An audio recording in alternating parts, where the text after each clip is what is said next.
as well. What a move from the 48. Oh, look at this, and onto the straight they come.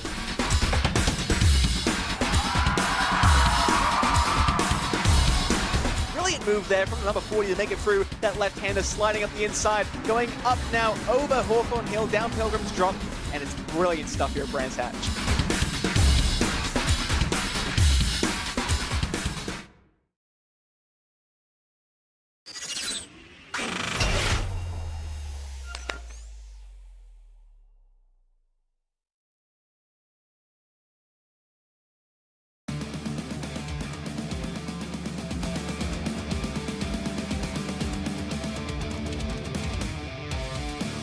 Pressure is most certainly building as we head back to Leicestershire to Donington Park as British Formula 4 Esports returns for the penultimate round, of course, with our official partners in Wave Italy, and of course some big prizes up for grabs. Bit of an international broadcast coming to you this time though, whilst we are here at Donington Park, and as lovely as it is, myself and Cameron Roger are elsewhere in Europe. Cam, you're still on your travels, you're in Spain, I'm in Sweden, but we are still here for some fantastic British Formula 4 Esports action. Yeah, absolutely can't miss out on this one. The season has been absolutely amazing so far in both of the categories, in the 1600s and in the F4 as well, so absolutely loving it. And back to Donington Park, which gave us some amazing racing about a couple of months ago now. So yeah, really looking forward to this one. Yeah, of course, the format, we're all very aware of this now. We've got two races to deal with, starting with the Formula Fords, two races to deal with, both of 15-minute length. Of course, the spinny wheel to deal with the second race to make things super exciting over that one. Positions 5, 3, 10 getting reversed. But of course, it all begins with qualifying, which is presently underway. The schedule for the season, as we've said before, we've already been to Donington Park before, but that was on the national layout, running the Grand Prix layout this time. And of course, when we did visit there in the Formula Fords, Henry Moore took a double victory. Can he do the same here today? Just two more rounds left in the season. Donington Park and Brands Hatch. The championship has been well strung together by Henry Moore. 183 points and 162 for Dan and Moore. But this does include 2 rounds of drop scores, of which Henry Moore has been on the podium in every single race this season, meaning his drop score is even harsher than normal. So he is moving one step closer to securing the title. Jason Cooper just behind. Ronnie Smith, to be fair, not even that far behind. There's been building on speed. Ciro Zambra, Adam Tompkins, Frank Sikorsky, Isaac Phelps, Ed Hope and Matthew Crisp in all of that. Qualifying is underway though. Of course, with that, we can probably take a little look around the Donington Park circuit. As difficult as it is, you can see these final moments of warm-up coming in to build them onto the lap. Of course, we'll take a look around with Henry Moore to give you a couple of stats on him and why we're so focused on him. Has been on pole position 4 times out of 6 this season. His lowest qualifying of the championship is a 4th place. Of course, we head through the final corner. A winner in the last of the Formula Ford festivals over the previous weekend. So congratulations to him on that one. Struggled a little bit in the previous few, but still showing his speed in the Formula Fords. Arguably the fastest driver in this car on the platform into the first corner as we race our way through Redgate, down through Hollywood, this fast right kick, and then into the legendary Craner curves. Keep it over to the right hand side before you throw it through the left. Dipping 2 wheels on the grass is absolutely fine here. And of course, opening up the old hairpin. Pin it to the ground. As soon as you come through that corner, as soon as you can get under the throttle is slammed straight to the floor, and you begin this rise up towards McLean's, coming through the Schwantz curve, the tricky left-hander before we get into the McLean's corner. Bring it over to the right-hand side, let the car roll its way out to the left before we get ready for what is arguably, to me, the hardest corner on this circuit. When you sat down in that cockpit, it's a blind right-hander as you head through Coppice, out onto the Starkey Straight where that the famous Dunlop Bridge used to be, about here. Of course, that run into the Fogarty S. Tricky braking zone this one. You've got to be high on the commitment, watching out for the curves either side. Nothing too major there. Big off track you can gather there in qualifying. So that's probably one of the hardest parts to avoid track limit issues in qualifying. This is the run down into the Melbourne hairpin, named so because of the village of Melbourne. If you go straight in the direction continuing on from the hairpin, where you'll We end up in Derbyshire as well. We are definitely in Leicestershire, into the final corner at Goddard's and out onto the Wheatcroft Straight. A tidy lap here from Henry Moore. Maybe it's not good enough for pole position right now because we know what these tyres are like, but it's clean nonetheless. Out towards the line Moore will go. Across the line to set the first lap time of the session, a 36.583. That is presently the benchmark. Yeah, he said it might not be good enough for pole. Well, let's look at some of the gaps that he's got to the field. Half a second already to Martin Vilk down in that third place. And also the Hope brothers as well, dropping down 7th and 8th position. Jason Cooper, though, gets up into that second place, about a quarter of a second behind. Yeah, obviously we're still waiting for Dan and Moore to set a lap time. Presently is on one, as we can see him come through here. I believe he might have had his first lap deleted. So he did actually set the time. That's why he's where he is on the circuit, because he's still kind of like on the same kind of position as Henry Moore, who is still apparently his hero. So we're not defending Ciro Zambra anymore. We're still talking about how Henry Moore is his hero. But he'll have to do something very special to beat him in the championship. Yeah, he, by my maths, he basically needs to win every race to have the best chances. Of course, that is so difficult, especially with Henry Moore. The way he races, we know he's very good with that. But Dan Moore has put together some very good races over the course of the season as well, and that is why he's put it to Henry Moore, of course, getting wins at quite a few circuits over the season, but not Donington Park, interestingly. When we came here, it was actually his worst round of the season, 13th and 6th place. So maybe there's a bit of redemption for Dan Moore. Yeah, exactly. They do have a few laps in this qualifying session, so even if this lap isn't that great, it's not too big of a deal. We'll still have a couple of more after this one. We'll see him out through the final corner and see what the time will be across the line. 36.768, but as you can see, it's not quite popped onto the timesheets, which tells you one thing. That lap was also invalidated, which I think was kind of the problem that he had when we did the national layer. He really struggled in qualifying, which is what dropped him down the order. Yeah, I guess there is a couple of places in this track where you can go over those limits, and it's pretty tight. It's weird, actually. There's a couple of corners where you can really abuse them, and in some ways not so much. So you just have to find the nuances of the cut detection system and find out where you can where you can go wide. As Owen Whittle jumps up into third place. That's a solid performance from him. Certainly is. Like I say, looking fairly comfortable from there, but you can kind of see the gaps from pole position back, which kind of makes you wonder. On the limit of speed at the moment, you'd have to say. Potentially not, as we'll see Matt Farquhar through the final corner up towards the line. So there's going to be any improvement from him. Definitely struggled in the Formula Ford Festival at the weekend, and it does set a lap time. This one's to 16th position. Yes, he certainly does, as of course you go back to Dan Moore as he tries to set a valid lap time going through the Fog TS. It's just a couple of hairpins to go, but they are certainly tricky ones, and especially with this car, you're going to see it's not the easiest one to get around all of these corners. No wings, the pretty skinny tyres as well. But the driver's note by now coming out in towards the final corner at Goddard's, and this is the one you want to know because you don't want to just ruin your lap. Get a solid exit, bit of a short run to the line, but can Dan Moore get himself up towards his championship rival of Henry Moore on a 312, so it's only 0.007 of a second slower.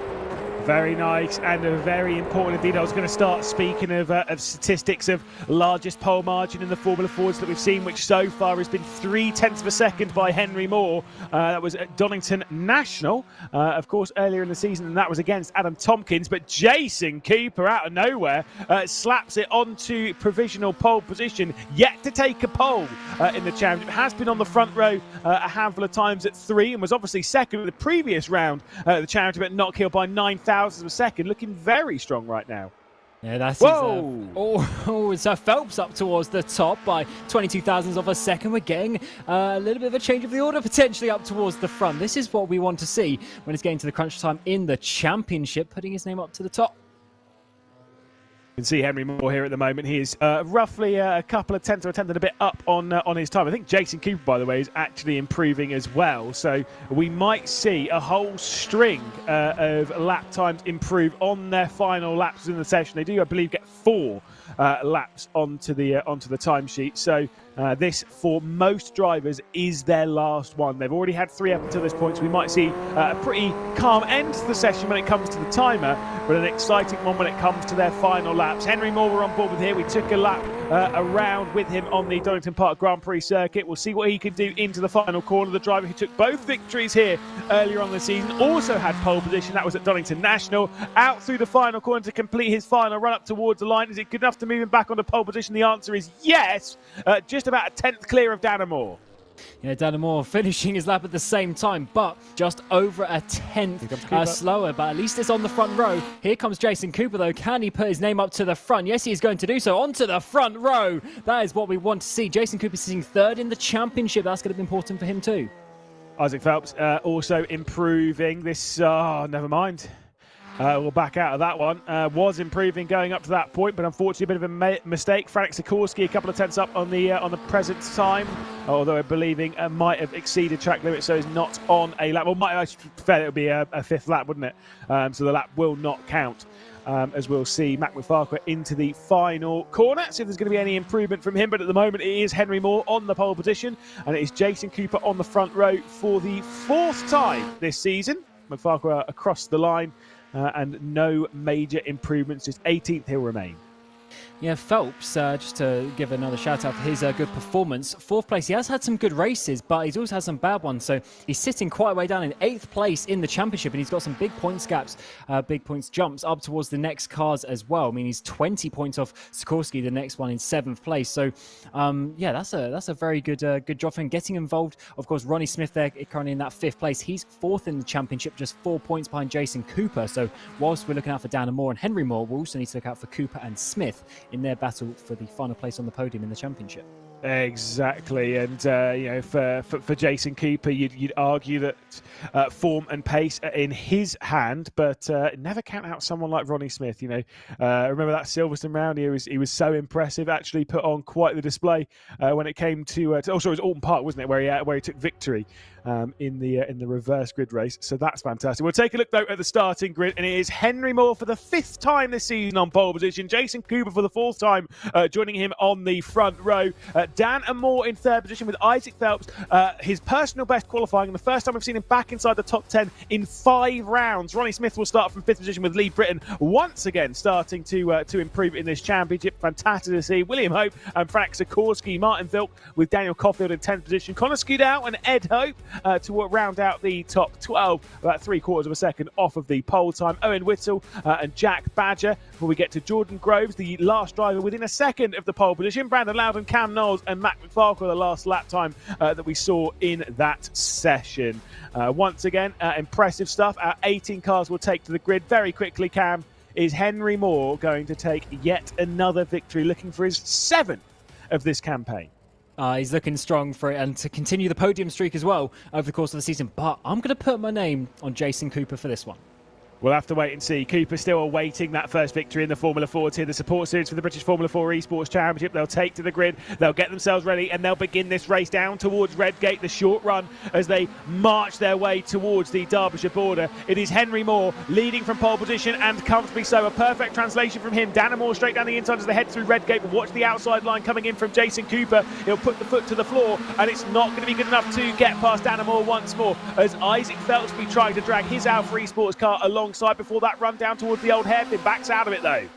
All single file in behind with a couple of moves being made right in the back, but up towards the front with that bit of a squabble in turn 1. That's led Henry Moore to have a bit of a jump out the front, half a second as we come up the hill. That is very nice for him indeed. Let's see what Dan and Moore can do in terms of chasing him down. We did see the big slipstream battle here. We go back to October when we came to this track first time around. I think we will see similar sort of deeds, as we've got one off in the background taking a look. I think it's Brandon Loudon who's had the problem. Cam Knowles as well with him in that distinctive green and orange car. So a couple of issues for those towards the back, but a solid start from Henry Moore, looking for yet another victory. Like you say, a 13th consecutive podium, which I'm pretty sure, like we say, would steal the deal when it comes to the title race. Bit of a mistake from Jason Cooper, and Danamore might be straight back through. They've only switched positions recently. Let's see if there's going to be another one. And these hairpins that we've added, of course, National circuit last time, Grand Prix circuit this time, and these hairpins really add some prime overtaking opportunities, and that is what you want around here. But Jason Cooper, that's a strong reply there from Dan and Moore. He's got some pace in this race, and he wants to use that and not let Henry Moore get away too far. It is about 3/4 of a second though as you come out of the final corner to end the first lap, where Henry Moore leads the way. It's a dangerous margin when it's hovering around that 1 second. That is when Henry Moore can check out, can break the slipstream, and can be gone on this Wednesday evening. We wouldn't see him again in this race. Let's see if that is going to be the way. Lee Britton and Daniel Caulfield switching over at the back end of the top 10. See what Dan and Moore does. We're riding on board.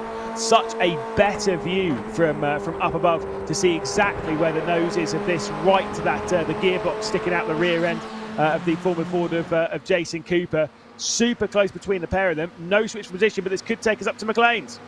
Oh, side by side, this is an awkward corner. It's going to have to be around the outside there for Dan and Moore, sliding the rear end. Oh, that's too wide though. That's off into the gravel. He's going to let a couple of people through, potentially maybe even 3 cars. I think Will Hope there is going to be the 3rd car to get through, along with Ronnie Smith and Isaac Phelps, who gets up onto the podium. That could be a costly error, not just for this race, but for the championship. Yeah, that was a bit too much from Dan and Moore, but the important thing he'll take from it is that he's been able to keep his car on the circuit, well, I say on the circuit, without spinning around. Let's see what happened to Lee Britton, though. Obviously, I said was running down the back end of the top 10 and has had a problem. Solo instant into the craners, and as they head into the old hairpin, into the barrier as well. Such a shame. Yeah, he was having a really good, obviously qualifying session and start to the race. But here we're going to see Dan and Moore. I'm not sure if that was caught. I think just went a little bit too fast, but couldn't hold that rear end. Fortunately, he did enough in terms of not spinning out, but not enough to hold it onto the track. 3 cars go through, and now he's got a lot of work to do. Yeah, like I say, I think just went in the corner too hot, big smoke.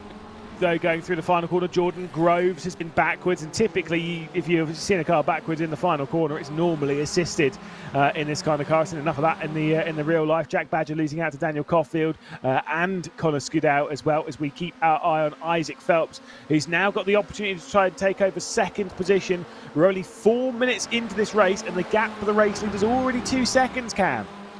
Yeah, I think Henry Moore has gone in terms of the race lead, but the battle for the final podium places are going to go for the rest of this race. I think Jason Cooper on the inside, he's got a lot of cars now to defend on. First is Isaac Phelps around the outside. All very tight, bit of contact between the two as he get the run up towards Coppice.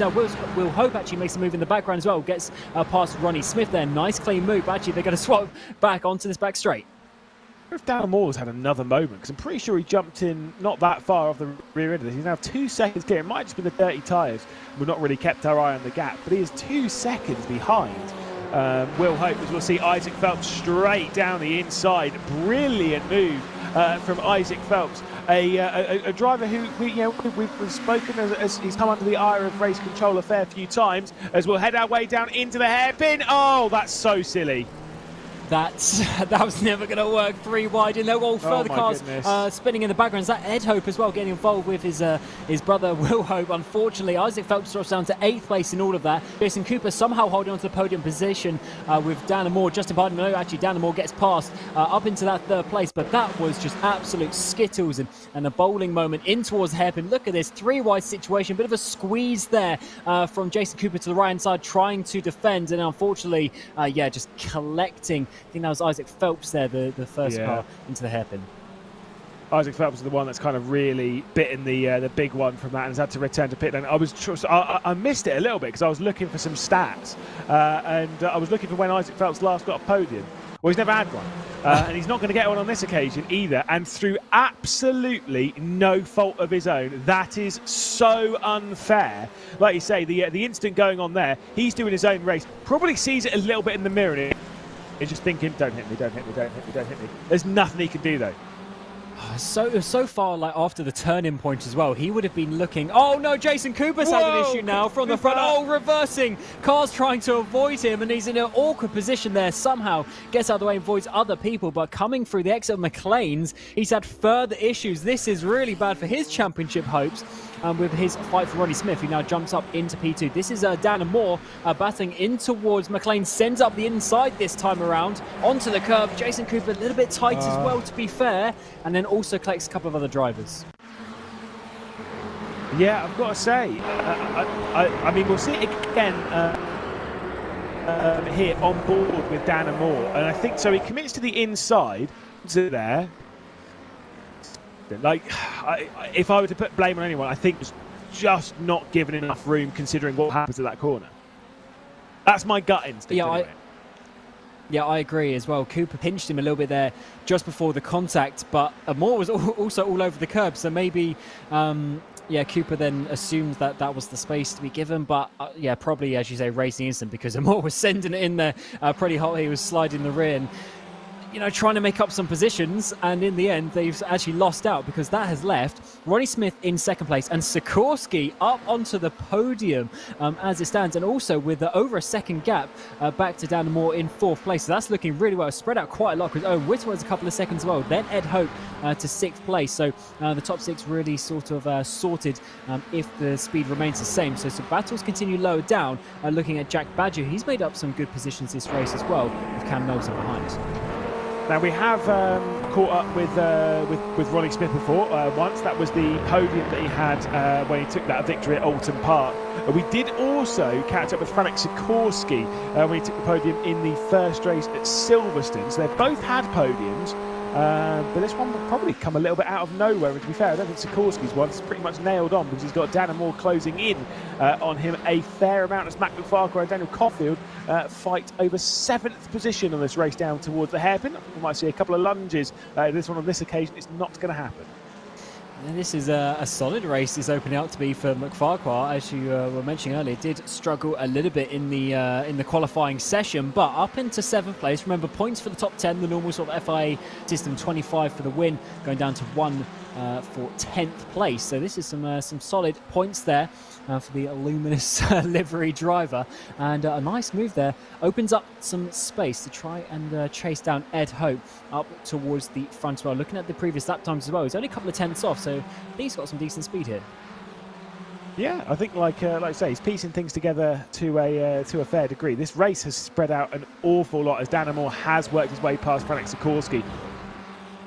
Ooh, if that's into the old hairpin, that's a brave place to go for one. I understand why we wouldn't have cut to that, because you don't typically see those big lunges. I think that kind of shows the mentality that Dan Moore's got in this race right now. It's almost a win it or bin it mentality. Oh, there's a big slide in the background for Sikorsky as well as he drops off to the podium. Let's see. Oh, is this going to be a mistake? Yeah, I think it might be. So Sikorsky already ran wide coming out of Redgate, and then as we come down the hill, Moore is going to have so much momentum. I mean, to be fair, he's still quite far back at this point, so where's it going to come from? Sikorsky maybe just doesn't fight that one. Lets him through, and that is a gift for Dan Moore. The issue for Dan Moore now, though, is he's quite far back, but at least it's on the podium. Yeah, that was either a mistake and well caught from Sikorsky, or more likely is what it was Dan Moore closing in and probably going, actually, I'm going to bail out of your way because I quite like this 4th place finish. We'll take a look at the positions gained as well on the right-hand side of the town. Matt McFarquhar up 11 positions after the issues that we saw in qualifying. Now inside the top 10, obviously making hay while the sun shines on all the mistakes that have been made around here and all the big drama. And that's what you got to do sometimes. If you keep your nose clean, especially in a race like this where we have 18 drivers, and 4 of them, unfortunately, are sort of in the pits or out of the race. Will Hope, Martin Vilk, Isaac Phelps and Lee Britton. So if you start having a few of those drivers having mistakes, and you can just easily get up places. Side by side, we're going to be, though, downhill, and that is going to be probably the easiest move that Caulfield has ever made. Didn't really have to work too hard for that. Down straight, just got the momentum out of that first corner. McFarquhar, almost a bit of contact there as we come back up the hill. That was very, very close indeed. Quite well judged to have not made that contact, as McFarquhar wants to move it back up to 11 positions gained in this race.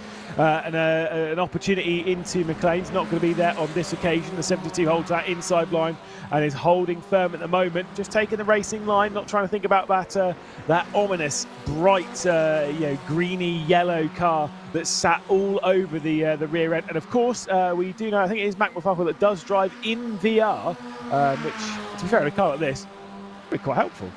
Yeah, that would be really nice as he tries to go around the outside there through the Focus ESS, just has to back out of that one. That's not the nicest place to do so. Can he get the run down towards the Melbourne hairpin? This is where we saw that Skittles moment a few minutes ago, but in towards the braking zone this time. He does sit in behind, and I wonder if that VR is actually good for judging that distance, because he's almost pushing Caulfield through the hairpin. Yeah, I mean, to be fair, the only like real there's two major downsides to VR. Really these days, it's not even like resolution and how the game runs. It's not even really the bigger problems. It's still the weight on your head. Thankfully, we're only in 15-minute races, so that's not really a problem. And the other one's heat. Well, we're in the middle of winter, so if you're getting a bit too hot, open a window. Although they might steam that, but we're not going to talk about that. I think, to be fair, like you say, to get that spatial awareness, it's probably, like I say, a very, very solid deal. As I think we're probably not far away from the penultimate lap of the race. We've got this battle going on. Oh, we certainly do. 4 cars battling downhill. This is for 10th place Scudell, holding on to that final point, but Groves, Loudon and Knowles all trying to take that away from him as we come back uphill now. It might be Loudon there trying to go on the outside. It's a longer run, but it does get you the inside corner to McLean's way. We've seen a lot of battling already today. Scudell's having to slightly defend there on the outside. It's going to be though, because Groves dives up the inside. Can he take that final point away side by side up towards Copus is going to be, as also Loudon tries to get involved. He's going to have to back out to that one as it's Groves remains up the inside there, getting the run onto the back straight. Loudon's trying to get the run by sort of going for a bit of an up and under and might make this 3 wide. I'm sure he's not going to drag it fully alongside before we get into the fog at ES. You can kind of see probably lifted out just a little bit to allow it to only be side by side. This could end in a crash. It is going to end in a crash as we see the two go off. Jordan Groves, Connor Scudell. That was as predictable as it gets. So clumsy between all of them, and that has left Cam Knowles batting Loudon in towards the hairpin as Loudon gets up the inside there into that 10th place, of course, the all-important final points paying position. Knowles tries to continue that battle, but what a thing that we just saw into this into chicane, as you say, saw it coming from a mile away. Yeah, it was really, like I said, it's really, really well read from Loudon to kind of like cut it a little bit. This was just a bit messy, and thankfully we race in the virtual world and not in the real one, because I'm having a couple of problems to have come a cropper of that one. By the way, if you are joining us and thinking, where are the where's the British Formula 4 Esports Championship about? That will be on after this, qualifying and the first race of the evening. Of course, the penultimate round of the season for them. We'll see that in a few moments' time as we've got the penultimate lap underway here in the first of the races in the support series. It's been pretty calm for Henry Moore, Ronnie Smith and Dana Moore on the podium, and Dana Moore is closing in, looking to delve into second position. And he's got Sikorsky in his mirrors as well, coming up towards the final couple laps. Again, some moves being made up and down the field so far. We've got Cofield trying to defend McFarquhar, diving up the inside, but a contact between the two on the straight in towards the braking zone. Can McFarquhar make it stick? Yes, he can. But that was certainly an aggressive move they needed to make. As in the background, is that Jack Badger flying in, trying to get involved in this battle down the inside now towards the hairpin. Cofield is going to come back, try and dive up the inside, then hold on to that position that he just had into the hairpin. He manages to get it back, but here comes Jack Badger.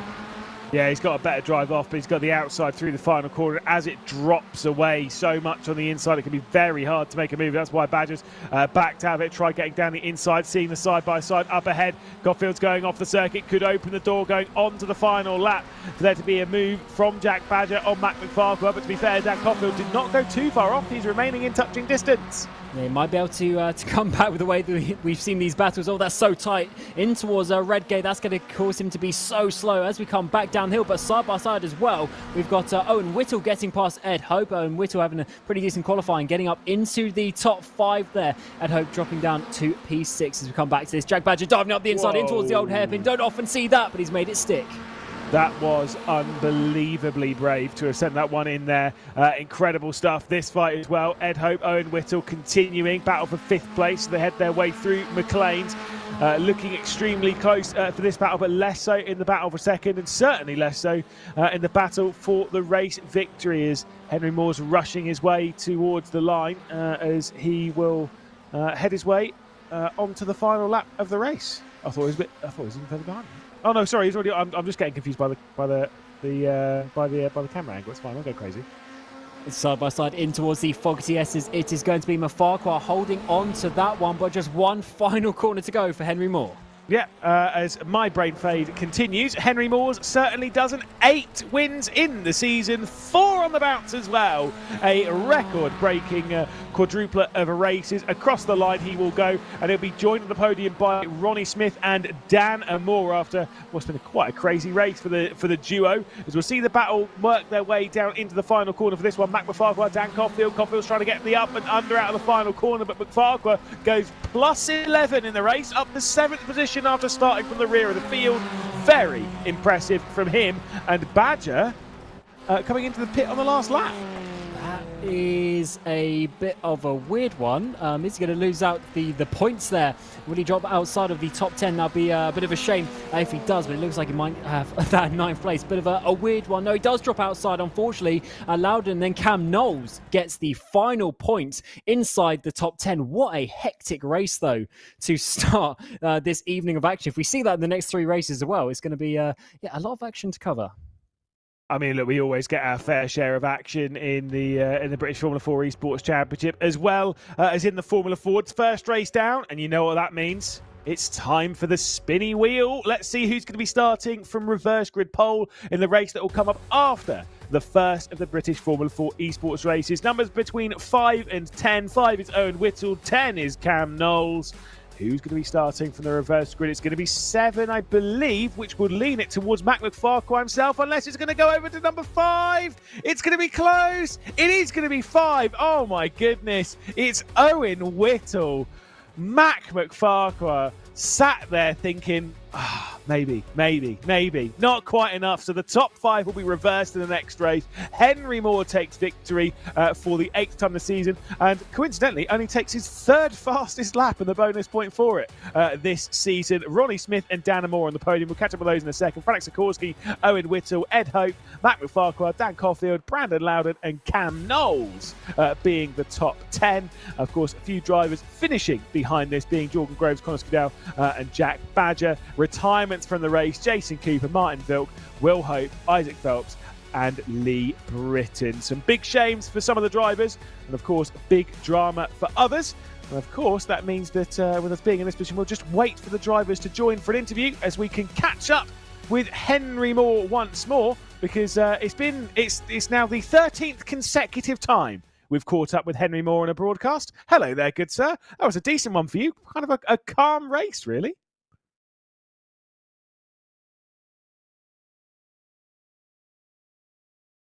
Oh, I'm not sure if I can't hear. I thought that was me, but no, I can't. We can't hear you. Away you go, sir. Hello? There we go. Yeah, just really fun for me, to be honest. I don't know how it was behind, but yeah, what's that in a row? 13 now? Yep. Yeah, as soon as I saw them battling, I know I just had to get my head down, make as little mistakes as possible. And yeah, I'm glad to win by that much, but yeah, head down for race 2 now. I don't know how many are reversed, so... It is 5. I can give you the good news. It's just 5. So what are the chances of making it 5 wins on the bounce? You're at 4 now, and you're looking pretty strong round here. It's got to feel quite comfortable, quite confident. No, it's not comfortable, to be honest. I'm not as fast as it might look in the gap to the P2 in that race, but yes, we'll see how it goes. Now, I'll very quickly we'll touch on the fact that you did win in the Formula 4 Festival in the last running of that in the top split. That giving you any confidence boost coming into this? Yeah, definitely. It's obviously a special event, so really good grids. And yeah, I don't really know what else to say. Cheers, Henry. Cheers, mate.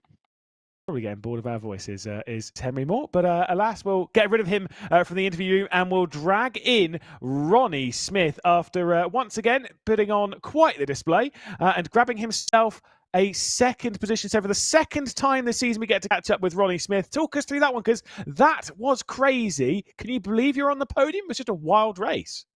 It was all over the place, to be quite honest.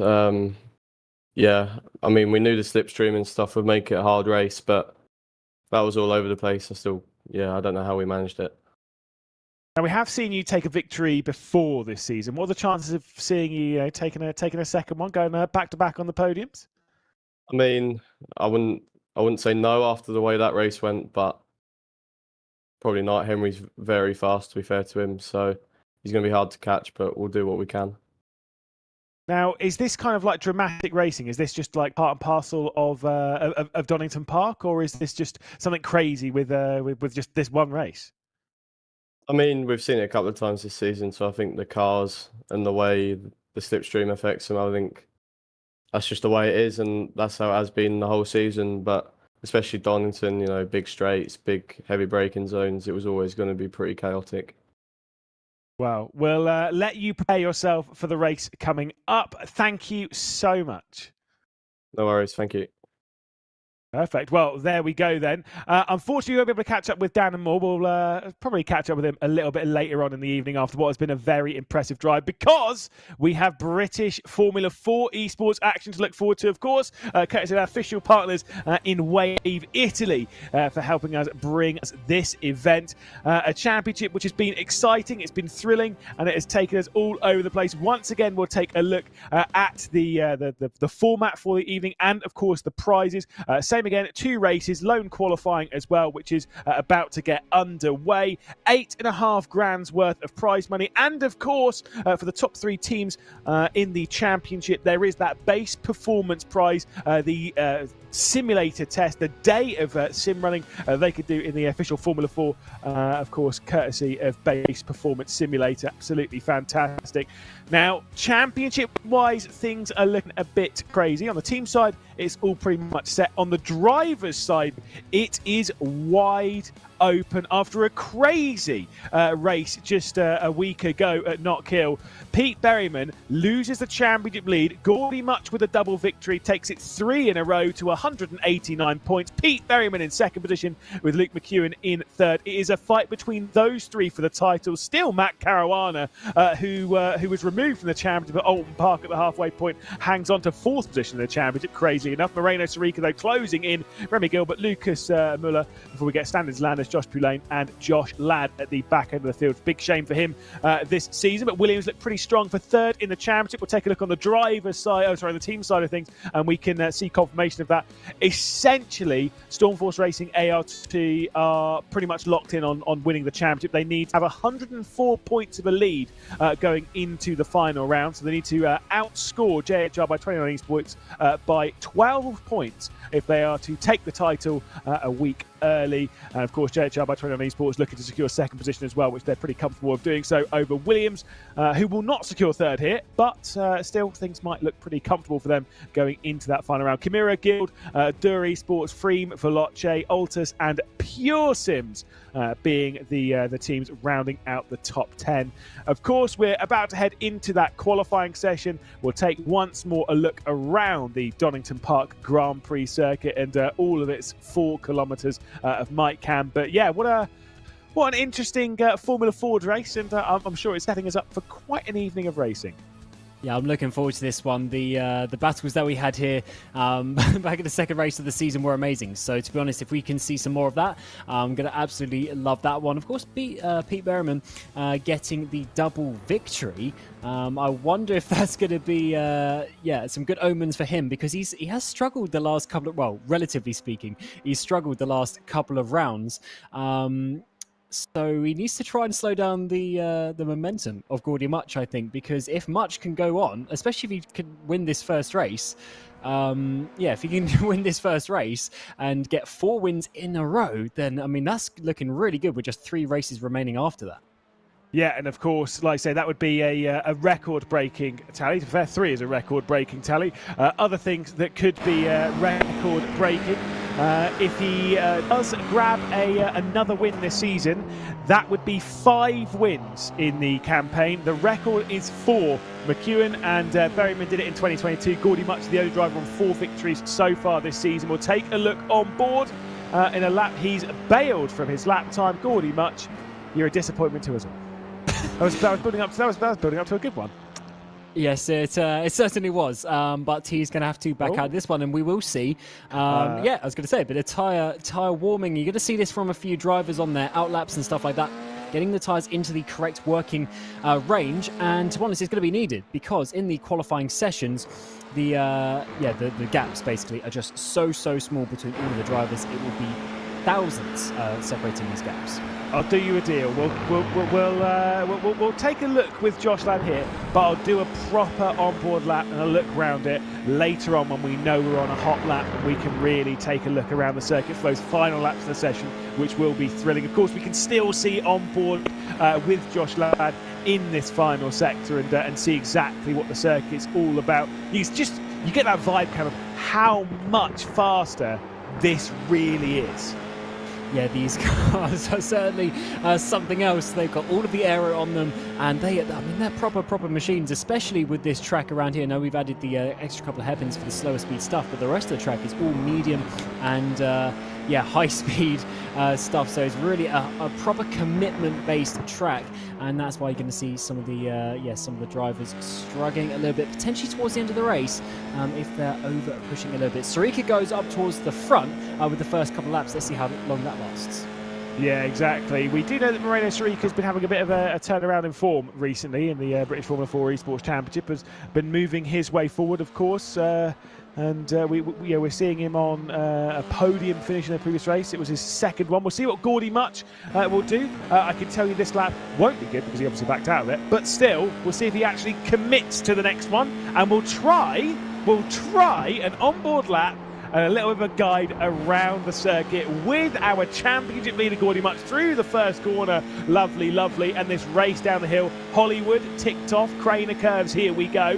Back over to the left-hand side of the circuit. You've got so much downforce though, you can hold this really tight line going through the Craners, then out through the old hairpin. You are off throttle for such a small period of time before you pummel it back down, going through the under where the Starkey's Bridge used to be, up towards the Schwartz curve and then into McLean. You've got so much downforce as well, you can keep it really far over to the right hand side and then prepare yourself for the big commitment at Coppice, getting a bit more of the driver's eye as you go through Coppice. From this angle you can see how low you get, and we can get ready for the brave commitment at the Fog TS. If you're on a half decent lap at this point, you've got to keep it going, and by doing so you have to commit completely through. There was a little bit too far over the right hand side of field, but then again far be it from me to judge Gordy Much's lap times as we head down into the hairpin, where I'm wisely informed if you're within 0.3 of a second you can go for a big lunge down there. Gordy Much making an absolute meal of it as he heads down into the final corner. Cam, this is not going to be the pole time. Yeah, no, not on this lap, and he was, I think, fourth here in the previous time that we came to Donington Park. Let's see what it's going to be across the line, though. It's going to be a 26.7, so half a second off where he wants to be as Berryman jumps up onto the front row, and of course he's got his teammate Luke McEwen just in behind, both of them less than 1/10 of a second off the pole position. And Josh Ladd, that is back to a bit of form that we've missed from him for a couple of rounds up into the top four. Everyone is going back into a preparing phase. As you can see, Pete Berryman here, of course, that disappointment, his worst ever qualifying at Knockhill. Let me clarify. It's his worst ever qualifying in the British Formula 4 Esports Championship, which was at Knockhill. His previous lowest was 4th. He got 7th place in that qualifying. A bitter disappointment for a driver who expects a lot from this championship. And we can kind of see whether he's going to start this pole run, which he started back at Donington National earlier on in the season. He had 3 pole positions on the bounce, which started here. Whilst they're all getting prepared, it means that we can give a little bit of a shout to some of our other drivers in the session. Rachel Concoli, Prismatic, we've not really spoken too much about them this season, kind of flown a bit under the radar. Still a team that can sneak a few good results, especially in those more dramatic races. Definitely, and especially with how the point system works. If you have a couple of good results, especially towards the end of the season, you'll gain a lot of places in the championship, and that is what they want, to be honest. As Sergio Fitzpatrick here comes out the final corner, a 26.2 currently is the pole position time, and across the line it is going to be a 27.4, so 1.2 seconds off, and that is going to be just sort of in 14th place, just outside top 10. Exactly. See any other improvements from this group before we get those final laps coming in. Abrahams goes into 8th place. We see Moreno Sarika going through McLean's now up towards Coppice. You can see a little bit of an on-board look with the Williams Esports Mouse, catching up with quite a lot of the Williams Esports camp, who I'm sure, whilst being here in Sweden, I'm sure most of them are still keeping an eye as to what's going on. I know the Apex Racing team, I've told Johan Hart, who's gone to bed, I've told him you at least have to put this up on the stream. Sarika has made a costly error, though, going through the chicane, and those tyres will probably be dirty on the start of the next lap, Cam, surely. Yeah, that's not going to be ideal. Currently with the pole position, but with faster times potentially coming in, that is going to be looking very, very tight in towards the end of this qualifying session. 2.5 minutes remain, but of course just a lap or so for some of these drivers as they get their lap counts in. Here's Alex Davidson coming through the Fog TS, is up inside the top 5. He's having some speed for Pure Sims in these previous couple of races as well. Pure Sims in general just struggling a little bit over the course of the season, but having a bit of a resurgence with the speed that Davidson has showed. Yeah, indeed. Whilst we see this come down into the fire sector, you might think, where's his teammate, Harley Horton? Well, there are 4 drivers that have a ban from this qualifying session. We'll see them back out, of course, in the first race of the evening as Davidson will come up towards the line. Saw some incredible speed from Davidson, like I say, back at the previous round of Knockhill. Luke McHugh will be the next one to come up towards the line. We'll see this over, and I'll go over those 4 drivers that are missing in this qualifying session. McEwen across the line, good enough to move him up onto the provisional pole, but will it be good enough? Here comes Pete Berryman. He'll be moving up the order with a 26.1. It's not quite good enough, but good enough to put him into 2nd position for now. But where's Gordy Much? Just 7th place. Oh, my goodness me. This championship's about to be blown wide open once again, Cam. Yeah, it was a big swing in terms of Berryman before Knockhill, and then it went all the way back to Gordy Much. Is he going to swing once again in favour of the Stormforce ART driver? We'll have to find out. Of course, the points are given out at the end of the race as Arvidsson there really sliding it out of the final corner up towards the line, trying to get as high as he can in the qualifying session. That should be a bit of improvement, actually, from 13th place. Yes, it is up into 8th, and that is a nice starting position. Here's a, well, briefly, there's a driver we haven't quite seen so much this season is the Aston Martin drivers. But let's go to the Freem UK driver of Armstrong as he goes on his lap. Yeah, obviously, you know, despite the start of the season that Freem UK had, mostly in the courtesy of Josh Poulain's excellent start to the season. But we'll have to wait and see if Armstrong will actually finish this lap. I think it's going to be a little bit too close, you know, with 25 seconds, with it being 45 seconds on the camera, he's not making it to the line. This lap time is not going to count, so he's not timed it correctly, unfortunately, and will start his way from 19th position on the grid. That's not ideal. Very quickly then I'll tell you those 4 drivers: Harley Horton, Remy Gilbert, Ryan McAuliffe and Ted Bradbury. The 4 drivers that will not be taking part in this qualifying session. They're at the back of the field. They'll be starting from the back of the field. So if you haven't seen those, if you're a fan of any of those drivers, that will explain as to where they are, even if you were expecting them to take part in the session. Qualifying done then, and it is once again Stormforce ART locking out the front row of the grid. Incredible from our champion of last year, taking his 2nd pole of the season. Pete Berryman back on the front row where he belongs before we get all Williams Esports in 3rd and 4th. Moreno Sarika and Josh Ladd. Alexander Davidson showing more great form for Pure Sims. Matt Emery in 6th position as we head down the order. Gordy Much, championship leader, worst ever qualifying in British Formula 4 Esports in 7th. Isaac Ardverson in 8th position, his first ever top 10. Tamash Simon and Lucas Muller in 9th and 10th position before we get to Brandon Abrahams and Stanley Deslandis. More issues and more woes for JHR by 29 Esports as they look to at least try and hang on to get the championship to run down towards the wire. Dura Esports for Jonas Wanner, Manuel Biancalilla, Duncan Hovland with Rachel Concoli, Sergio Fitzpatrick and Freddie Ingram in 18th position, but 4.4 seconds off as we get to a load of drivers who struggled in the qualifying session to actually set a decent time. James Armstrong, Elliot Pugh, and then of course those 4 drivers that we were talking about. We've got Remy Gilbert, you've got Ted Bradbury, you've got Harley Horton, you've got Tobias Olsen, who didn't set a good lap time at all in that session. Of course, Ryan McAuliffe, another one with those bands. Daniel Tabula for Mensa Racing, not quite getting the grid to #deal with it. He'll have to be starting the Meme Meister from the back of the field. Cam, what do we make of that qualifying session? The only thing I can really say is that the fact that Stormforce ART is so close, but for some reason here at this track, they seem to get it on that front row. They did it last time when we were here back in October. So they just seem to have something around here. Can they convert that to the race? I just find it so, coincidental that they're always up towards the front here. Well, what are the, where's Gordy Much's mind at this point, because obviously if you remember back to Silverstone, he got pushed down the order by Elliott Pugh, had to work his way back up. We'll have to do that from starting in 7th place, as we'll take our way to the grid. We'll race our way down towards the first corner. Alexander Davidson, we were wondering if he's made it to the grid. We believe he has not, and that's why he'll be dropping down the order. A big shame for him after such a fantastic qualifying, but it is Luke McEwen and Pete Berryman leading through the first corner. The driver is separated by 3 points in the championship, looking to gain an awful lot on Gordy Much, whose only position gained on that race start was the one of Alexander Davidson. And despite everything being so close, we have 2 teams up towards the front. Stormforce ART lead Williams inside that top 4, with Matt Emery for Veloce Vex trying to chase him down. A few side-by-side battles up towards McLean's through Starkeys. That's going to be a very important overtaking opportunity during the race. It's going to be Eddie Moves this time around. Yes, it is a little bit further down. One of the door drivers, to be honest, Van, I think, having a battle a little bit further back.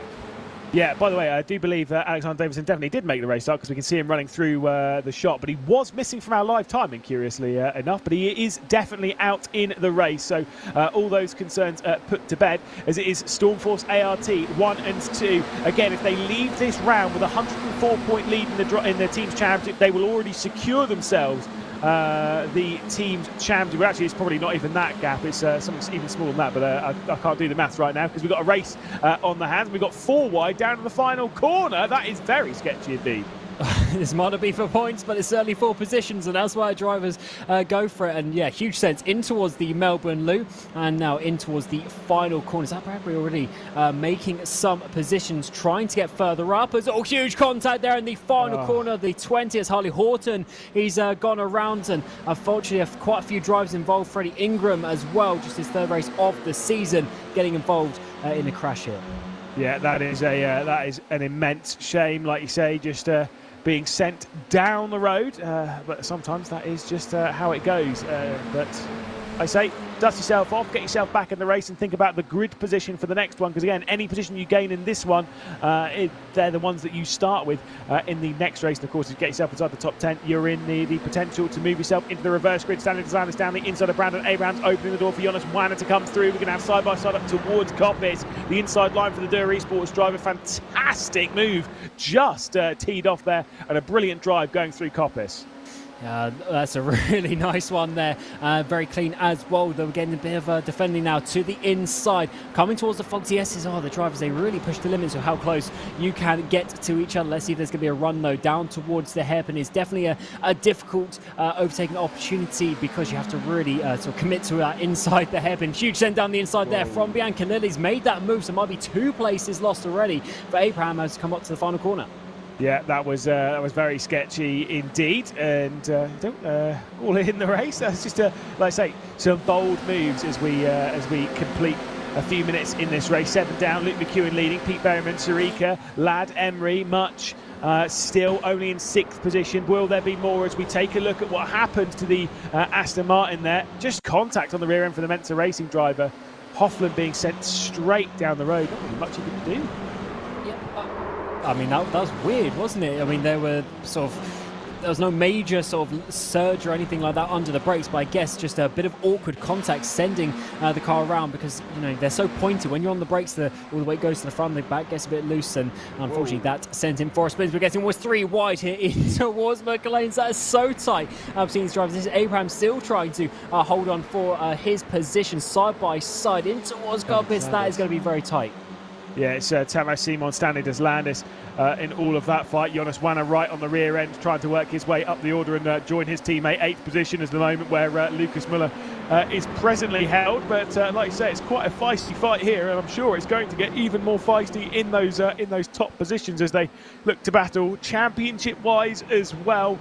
As Gordy Much works his way past Matt Emery going down to the hairpin. There's another position gained by the championship leader, which will be very important. By the way, to update you on that one, I said it was 104 points. It's actually 90. I just couldn't brain the idea that 2nd place doesn't get 25 points. Yes, it's a 90-point lead that Stormforce ART need going into the final round to secure the championship. Yes, and they're looking very strong for that, which is going to be quite nice if they can do that in towards the first corner, though. Bit of a dive there for Deslandis. He tries to work his way through. Of course, such a fast driver this season. Unfortunately, missed out on a race victory back at Snetterton because he didn't put enough fuel in it. He ran out of fuel towards the line, spluttered, and I think that was actually where Matt Caruana, wasn't it, got the race victory that day. And out of all of the, well, actually, I won't get into that, but out of the drivers, with his teammate JHR and that sort of stuff, Deslandis has been the one to struggle a little bit. Even though he does have the pace, the consistency isn't quite there. Yeah, I mean, look, we know Stan's a very fast driver. We know he's a very committed driver, and we're seeing a little bit of that right here. Of course, he did get a victory in British Formula 4 Esports, and that was around here. Obviously, it was the national layout, and it was last season in the very first round in the second race, taking victory on that occasion. And now, sort of in this train, a couple of close calls in there. I'm sure that would have woken him up just a touch. Yeah, definitely getting very close between some of these, as now Deslandis has to look in his mirrors. Oh, huge spin ahead of him. He avoids it, though. That is the Veloce driver, Simon, going down. But somehow Deslandis managed to fight his way through everyone else as well. Despite Simon being in the middle of the road, I don't think there was further contact.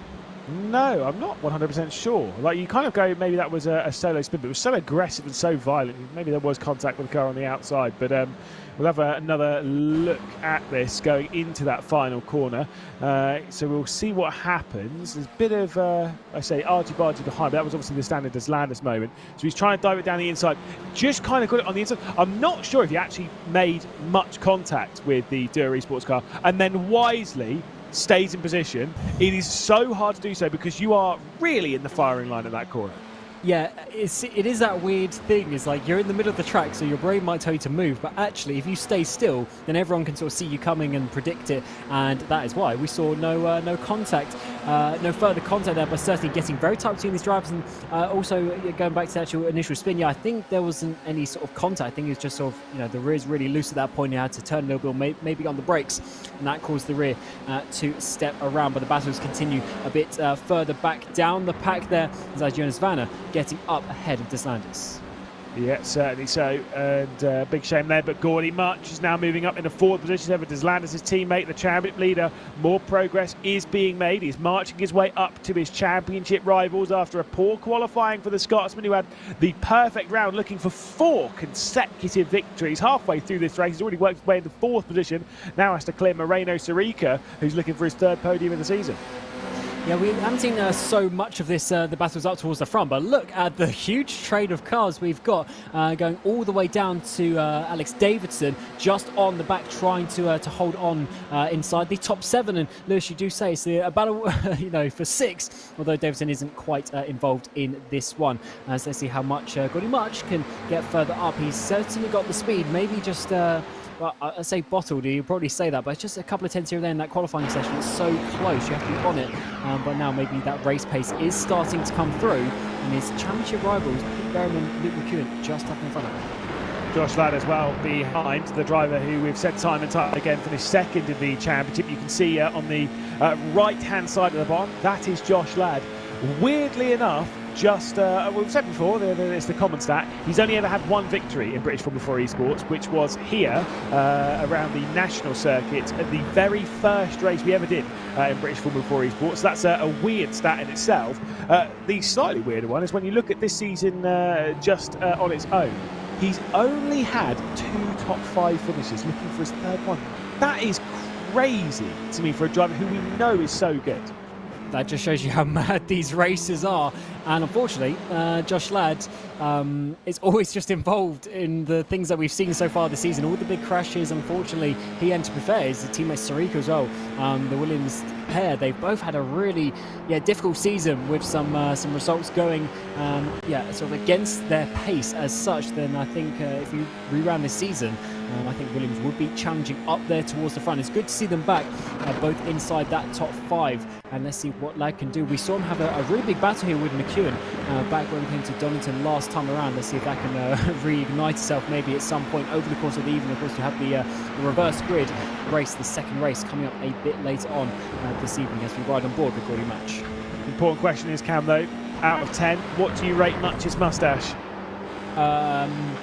It's get a good look at it. I would say that's a solid, I mean, that's a solid 8 out of 10, isn't it? It's honestly, it's almost starting to suit his pace now. So there is that. Obviously, he's not thinking about his tash, though he does say that it might give him a little bit of speed, to be perfectly honest, because he's been fast since he's been growing it. And to be fair, obviously, as always, for a good cause, but still, Moreno Sirica might be feeling the pressure from the mighty mustache. No, there's something in there. There's something in there. We'll get to it eventually. But of course, trying to defend for that podium whilst Berryman was giving a couple of looks to his teammate. Yeah, this is so close between these top 5. They have just dropped Davidson and Emery off the back of that top 7 battle that we once had, but that's how it goes sometimes when you get the consistent pace up towards the front. I mean, McEwen, Berryman, they can just put lap after lap in. We do know, especially Pete Berryman and stuff, they, all the endurance racing and everything that they do, they can just go on for hours doing these laps, and that is where you really gain the speed, not just in terms of one lap speed, but the consistency over the course of the race. Even in a 20-minute race is so important, but it looks like there's actually a slight run there from Sirica up towards Berryman. But when do they try and make the overtakes? Do they try and do it now and chase down McEwen, or do they just wait and knowing that the slipstream will probably bring them back to Much stash. There we go. That's what it should be. The Let's gaudy think about that mustache. I really, honestly, I did. I'm working on 2.5 hours of sleep, and trust me, that was worth every second. As McEwen defends a little bit from Berryman. I am wisely informed, by the way. We say this about the Stormforce ART drivers, and of course their partnership. It's an Apex Racing driver and Gordy Much racing the Apex facility. Obviously they're fighting for the team's championships in their own right. I am wisely informed as Moreno Sirica goes straight down the inside to take Pete Berryman down to 3rd position, whilst Moreno Sirica's getting elbows out. I am informed the Apex Racing team drivers can absolutely go elbows out, because teams-wise everything's fairly set. It's just about the drivers' championship. So basically, it's a have at it, lads. Let's have a title race. 8.5 minutes left to go in this one. Luke McEwen leads from Moreno Sirica now. He's having a fantastic performance in the second half of the season. Berryman's looking in his mirrors again. Gordy Much, his championship rival, is coming for him. Berryman's been pretty calm over the course of this race, sitting in 2nd place. But now, as he drops back, this is going to be an important one for Gordy Much. Of course, starting way down. He's had to work hard for this to try and get up towards these podium places. And he now just needs one more as the gap opens up just by car length or so. That might be enough as he runs a little bit wide as well. Much is going to get the overspeed up through Starkeys around the outside of McLean's. It's going to be. Yeah, let's see Gordy Much then going toe-to-toe with a driver. He's certainly battling in the championship, 1st and 2nd in the title race at the moment, but they're letting Luke McEwen get down the road. This has to be a big, brave move from Gordy Much straight around the outside of Coppers. Unbelievable risk, but so much respect between the pair, and Gordy Much works his way onto the podium, started the race from 7th as he's dragging his way into the championship mix. But look at Josh Ladd trying to slot the gap on the inside as they head through the chicane. That is absolutely unreal there. The racing that we're seeing here. Pete Berryman loses 3 places in 1 lap, but he comes back up the inside in towards the hairpin. He knows he can't let Much get away if he wants to battle for this championship even more strongly, coming towards the final 3 races of the season. Bit of contact as Josh Ladd still tries to get involved in towards the final corner now. A bit of a defensive line there from Pete Berryman. Chops off the nose off Josh Ladd, who just had to back out of that. Bit of a defensive line. Oh my goodness me. That was an unreal defense. Just complete diagonal straight to the apex. Get out of it, Josh. You ain't going for nothing right now. That was so brave from Pete Berryman, who of course we did see on the podium in the first race at Knockhill before that retirement that's really blown the championship wide open. Unfortunately, it does seem like there might be some more struggles brewing for him, but we know the speed that he's got, and hey, a reverse grid race could potentially change things around. Luke McEwen dragging his way back into the championship, having such consistent form over the last few weeks. On 5 consecutive podiums, would like to make it 6th. And after the start of the season he's had, Cam, I cannot believe he is in championship contention. And not only that, he is looking like, we're heading into the last bits. I don't know if I'd say favourite, but he's getting stronger and stronger. It just shows you, if you put a run of results together in this championship, then it's certainly a very good one for you. And to be honest, he's just been so good, hasn't he, over the last few races. And I think it, at the end of the day, it just comes down to that momentum, that confidence. If you have you're leading with the front foot like Much is, you just gain that extra sort of 10th a lap. You gain that extra little bit of braking when you're coming into the battles. It just helps you that last little bit. Whereas Berman, he's been on the back foot, and it might just, even by 0.5%, you just second guess yourself coming into certain corners, and you might just not make the overtakes that, or maybe nail the qualifying lap, something like that.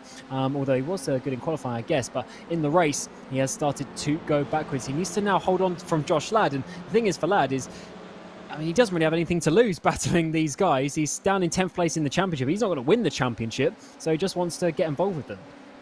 Yeah, I mean, for Williams at the moment, it's more about, securing some decent points to make sure they get third in the championship. The prize money that goes with it, the day in the base performance simulator as well goes with first, second, and third in the championship. It's about securing that. And hey, to be perfectly honest, it's about moving up in the drivers' championship and showing, hey, I was second last season, by the way. Just want to make sure that everyone knows that. That's what Josh Ladd is trying to remind everyone on this field. As James Armstrong and Stanley Deslandis switch positions for 12th.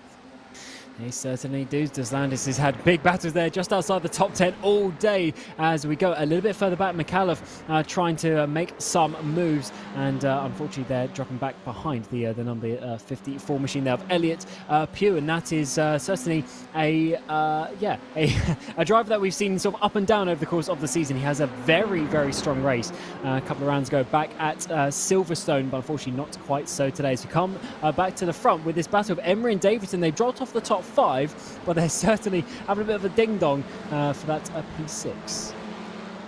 See what's going to happen in this one. Matt Emery, Alex Davidson. Davidson, like you say, he's had great form. He had that disappointment though, the knock hill, the second race, that retirement after looking so incredibly fast, so up and down the order.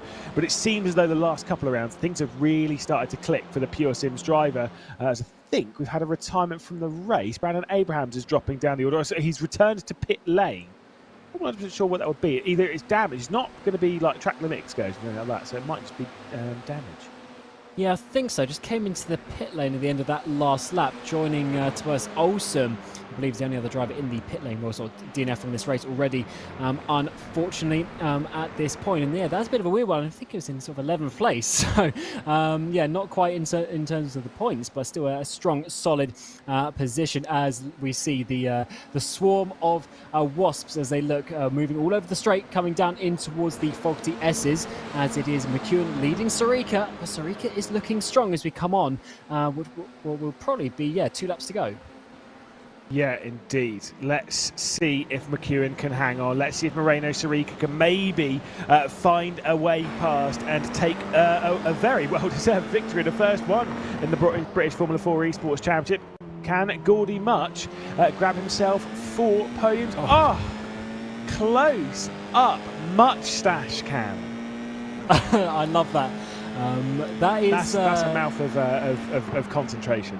Yeah, that's not something I was expecting to see on my screen today, but certainly, I mean, it's welcome. To be honest, bit of a smile there, bit of a little grin as he knows he's coming towards Sarika. To be honest, I wonder if Much is going to send this. I wonder if he's got that opportunity, maybe not to get the win, but maybe at least to get that second place, which would make a whole difference to Luke McEwen. He's 20 points behind the championship, so could do with just at least securing some of that, only losing 7 points. At the moment, he'd be losing 10 points. That one extra position could make all the difference when it comes down to the championship. I get the feeling this is going to come down to a few points, and it could be these points that you might look back on later on in the season.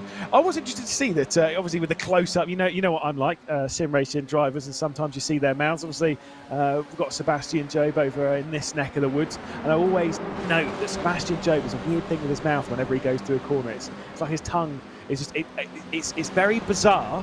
Gordy Much, none of that. It's as if nothing's happening. Yeah, I guess everyone has their little quirks of how they concentrate, because especially if if you're sort of new to the world of sim racing, this level, I mean, this is intense. The amount of concentration that you have is the only thing your brain is focusing on.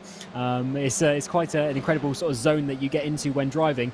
Let's come on to the final lap. All these drivers, they will be ready. They'll be planning what they are going to do to try and get these final positions. Although for Luke McEwen, he can't do too much apart from set a qualifying lap and try and put his car in a position to take this race victory. Last lap of the race, no move into Redgate. Luke McEwen looking to secure yet another victory. Of course, he had 4 wins in his way to the title last season. This would make it his 4th win. Got to defend from Sarika. The opportunities, though, I mean, what do you have from here? You got to run into the hairpin? Surely Sarika's got to try something.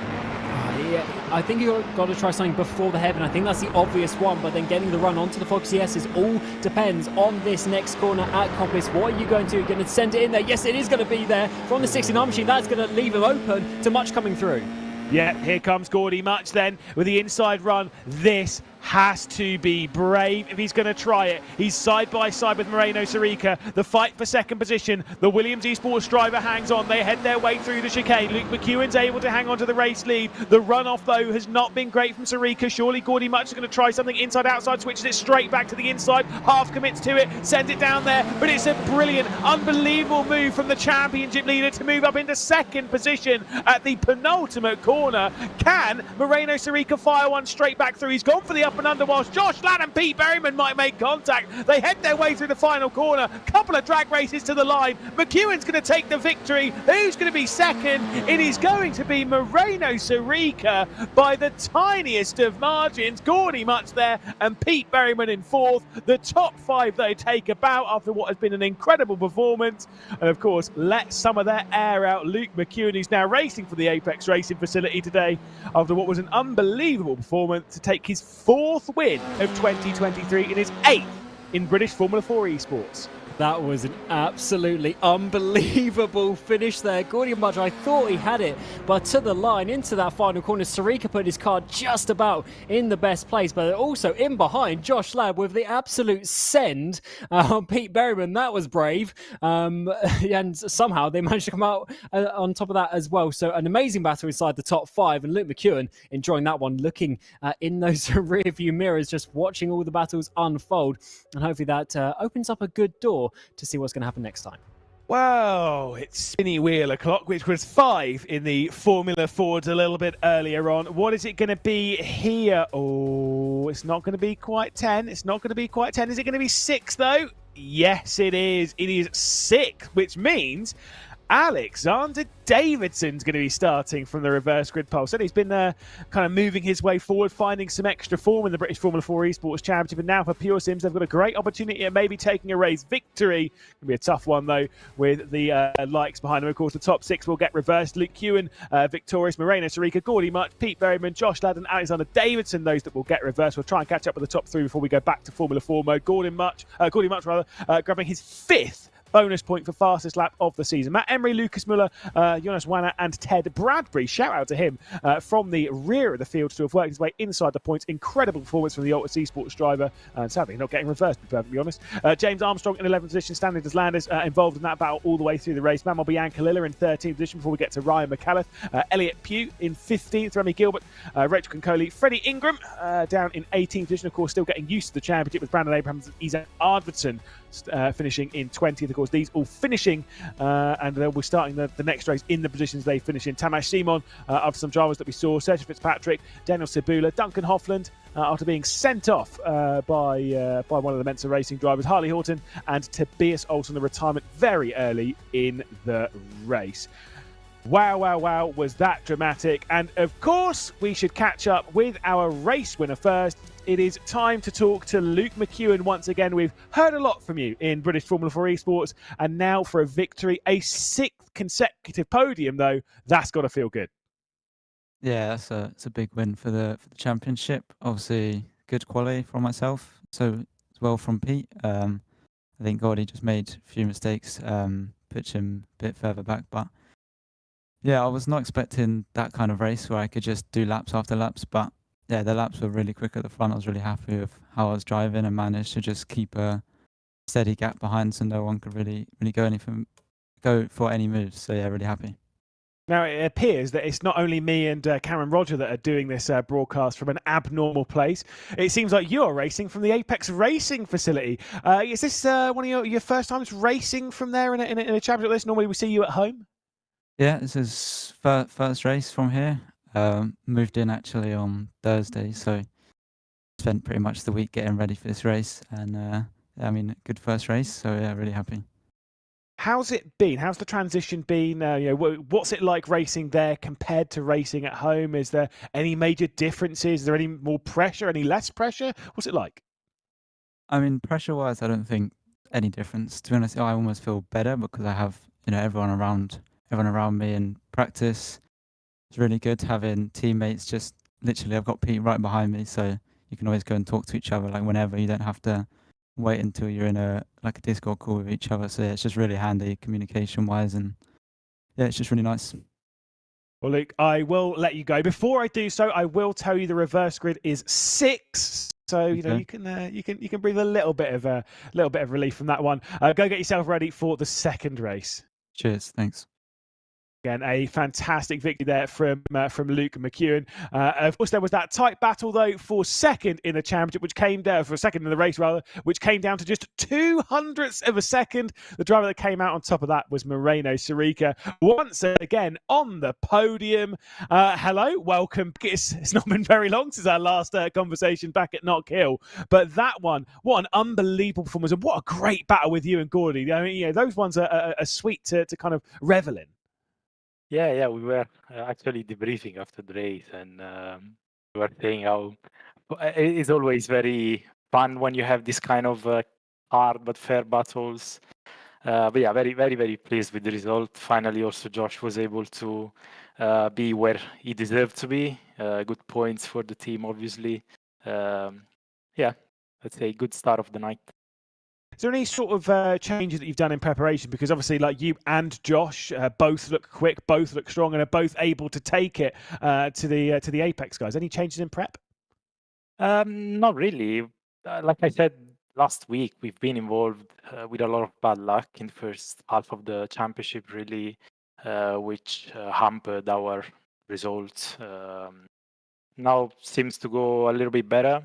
I think maybe more than changing in practice, we may have found something that gave a little bit more in the setup, just little details. Seems to work. So now, obviously, the next race coming up, the reverse grid one. I was kind of talking about this, brought it up a little bit with Luke. The reverse grid number is 6, so it's not that bad, realistically. It's going to be the 5 of you battling again with Alexander Davidson thrown into that. Are you confident of getting yet another podium, making it through on the bounce, maybe even a victory?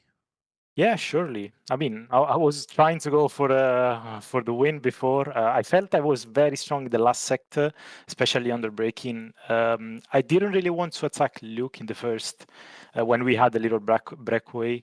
I was trying to set up a move for the last lap, but unfortunately, I made a mistake before the back straight, and that kind of had to give up on that idea, really. So we'll try to go again now in race 2. I feel we really have a strong pace tonight. Well, Moreno, fantastic to hear from you again. Hopefully, we'll see you after the second race as well. Good luck. Yeah, thank you. Cheers, guys. There we go. Moreno Sirica once again onto the podium in the British Formula 4 Esports Championship after a brilliant drive and a brilliant race. He had to pass someone, though, on the last lap to do it. Of course, a driver that was fighting his way up after a poor qualifying. It is the Much Stash man himself. It is Gordy Much, our championship leader, back with us again, making it yet another podium. 7 consecutive podiums. That's got to feel good after that qualifying. I'm honestly so relieved. Championship lead was definitely flashing before my eyes. I don't know, just went into qualifying, arrived into the first corner, and to be honest, I almost had a reverse entry. I was backwards around a lot of the corners. So yeah, I don't know, really weird. Gonna have to go back and look because the balance was so off compared to every other lap that I've done in practice. But besides from the absolutely dreadful quali, managed to get myself back up to the podium. And yeah, that was probably, I've had wins this season. That was probably one of the best races that I've done this season with the moves and stuff that I had to make. Everyone raced really cleanly. So that's probably the happiest that I've been with a podium this entire season. And it's so important at this phase as well. I wasn't too sure after qualifying if I'd still have the championship lead after that one, but yeah. Now, we've seen you make some last lap moves before. Obviously, Silverstone definitely comes straight to mind. That one on Moreno Sirica, though, diving it down into the hairpin. What was going through your mind in that? I mean, it looked like it was very risky racing. It looked like you were really putting it on the line there. Don't know. I just fancied it. I fancied an extra position. But I think looking back, like I jumped into the interview room before the interview, and I said to Moreno, "Sorry about that, mate. That was a little bit deep." But yeah, I think I saw a good opportunity.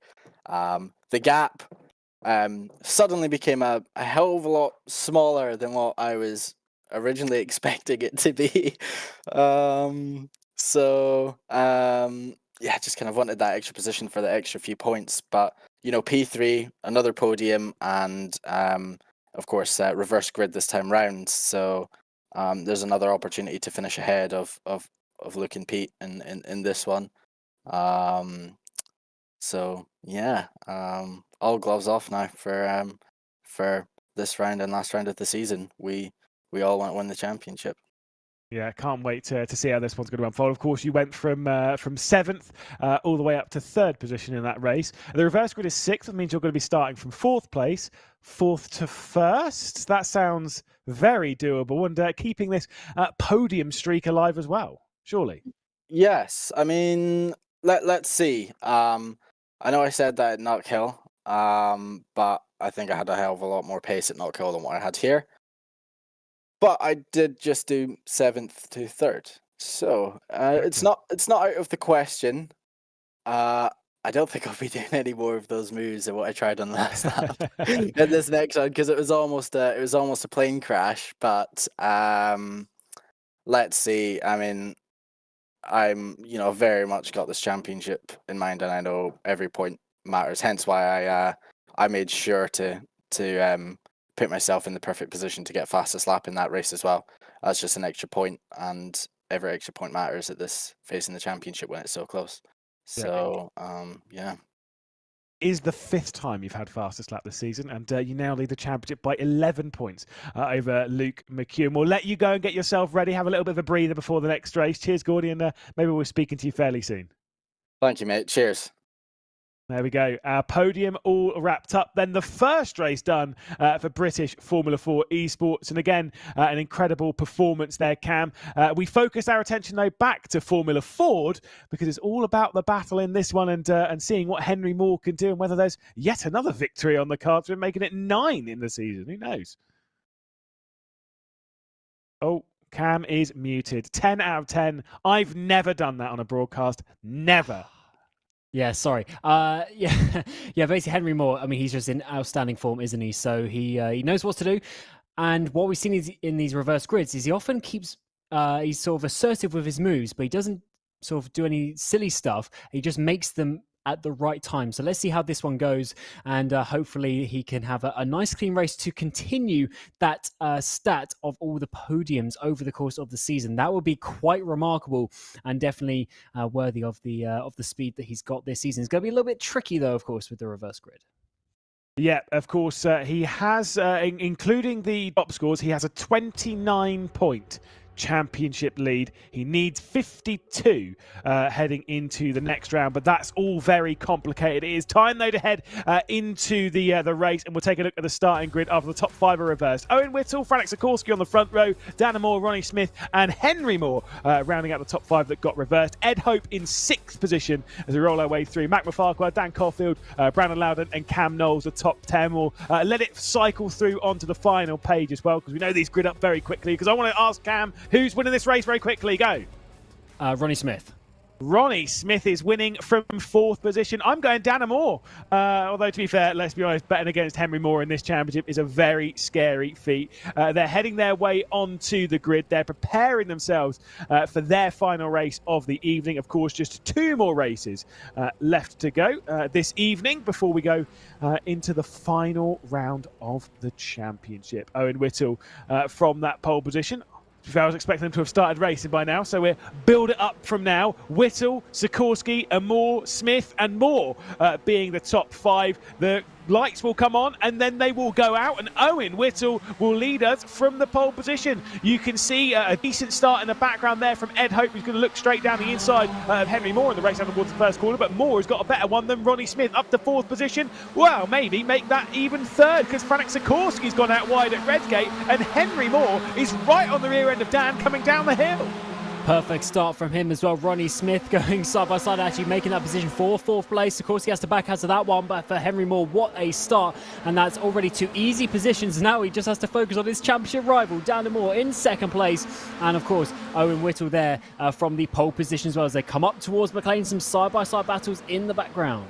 Yeah, we do really owe Dan Moore an interview after it. And I did say, just get yourself on a podium in this one, and we'll chuck you in the interview booth. Well, it seems like that one might be the case, and maybe a victory is certainly on the cards as he sits right on the back of Owen Whittle. Look at this though, Franek Sikorsky being spun round, and he's dropped down the order, sadly out of contact with himself and Daniel Caulfield going into Coppice. Cam, what's happening here? Oh, is that 4 wide? I think it might be in towards Fogarty. Let's try and work out who's going to come out first, because at the end of the day, someone's going to have to back out of that one. All the cars haven't been able to get through there, but let's see. Henry Moore, is this already to the race lead? It might be up the inside, 4 wide. It is in towards the braking zone. A huge lock-up. Dan Moore goes around the outside. Ronnie Smith is up into 2nd place, as Owen Whittle loses 3 places to drop down into 4th place. That is absolute scenes there, as Henry Moore already has come to the end of the first lap. He's going to be leading the way, but who is going to be following him in behind? It looks like it's going to be Calm in those positions as the top 5 come through to end the first lap.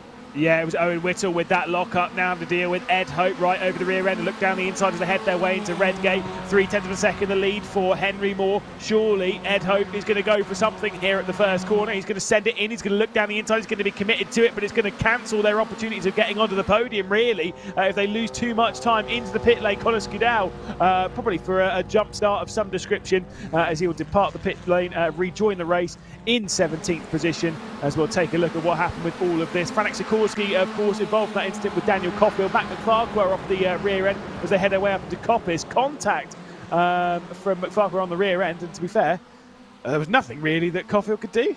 Yeah, that was a snooker moment, pushing one into the other. And then we have this absolute picture. The scenes coming down in towards the Fogarty S's, 4 wide for a moment when someone is going to have to back out of it. Here's Skudal on the outside going through. Actually, they managed to work their way through quite nicely, at least at that point. And then coming in towards Hairpin, there should be further issues. Unfortunately, we see some smoke up towards the front, but actually going through there quite nicely. So what was going to happen a little bit further later? Now he's got Jason Cooper up the inside. So, oh no, there was further contact. 3 wide in towards the final corner. That's going to get very tight there with the number 13 of Cam Knowles on the the Yeah, indeed. And there we go. He didn't have a choice. He didn't have a choice. I've done that. I genuinely have done it. I did that at the Milwaukee Mile not even that long ago. It was like a couple of months ago. It was about a month ago. I was coming through turn 4 and got a little bit of oversteer and went straight in the pit lane. Nothing you can do. And sometimes it's better just to commit to come straight down rather than trying to save it and end up in the barrier. Battles still brewing behind, as we can see Jordan Groves, Jason Cooper on his rise back up the order after issues in the first race. And of course, Mac McFarquhar involved in the train as well. Jason Cooper straight on the inside into 7th place. Well, not quite so easy, sir. Yeah, not when you have a wiggle on the rear end like that, especially in these guys. Just look at the amount of momentum he's lost. He already lost 1 position, and now he's got McFarquhar trying to get the run as well. Oh, huge, big dive there on the brakes in towards the old hairpin. That might be somewhat decent for the car position as come up the hill once again through Starkeys. But we jump to the front because that is very important. With Ronnie Smith in 2nd place, Dan Moore in 3rd, and Dan Moore really does need to be starting to get a victory and gaining some points on Henry Moore if he's got any sort of chances. Looking a bit glim for him with the drop rounds already sorted pretty much with the fact that he had a bad round here the 2nd race of the season. Yeah, still, like I say, very much in the hunt for the race victory. It's not quite as simple this one as it was in the previous race for Henry Moore. Poor run through the chicane, good one from Ron.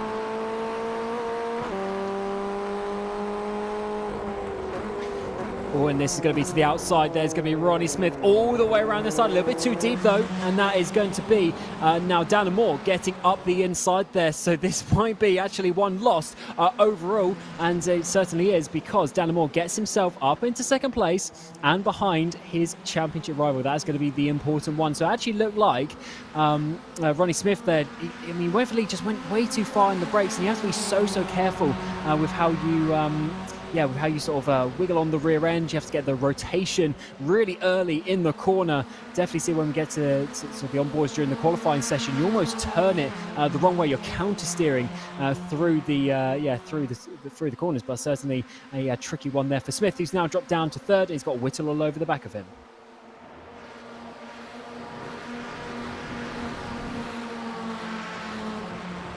As the battles, of course, continue as we go up the hill. Dana Moore, he's closing in on Henry Moore for the race lead, and this is going to be certainly it's fantastic racing all on.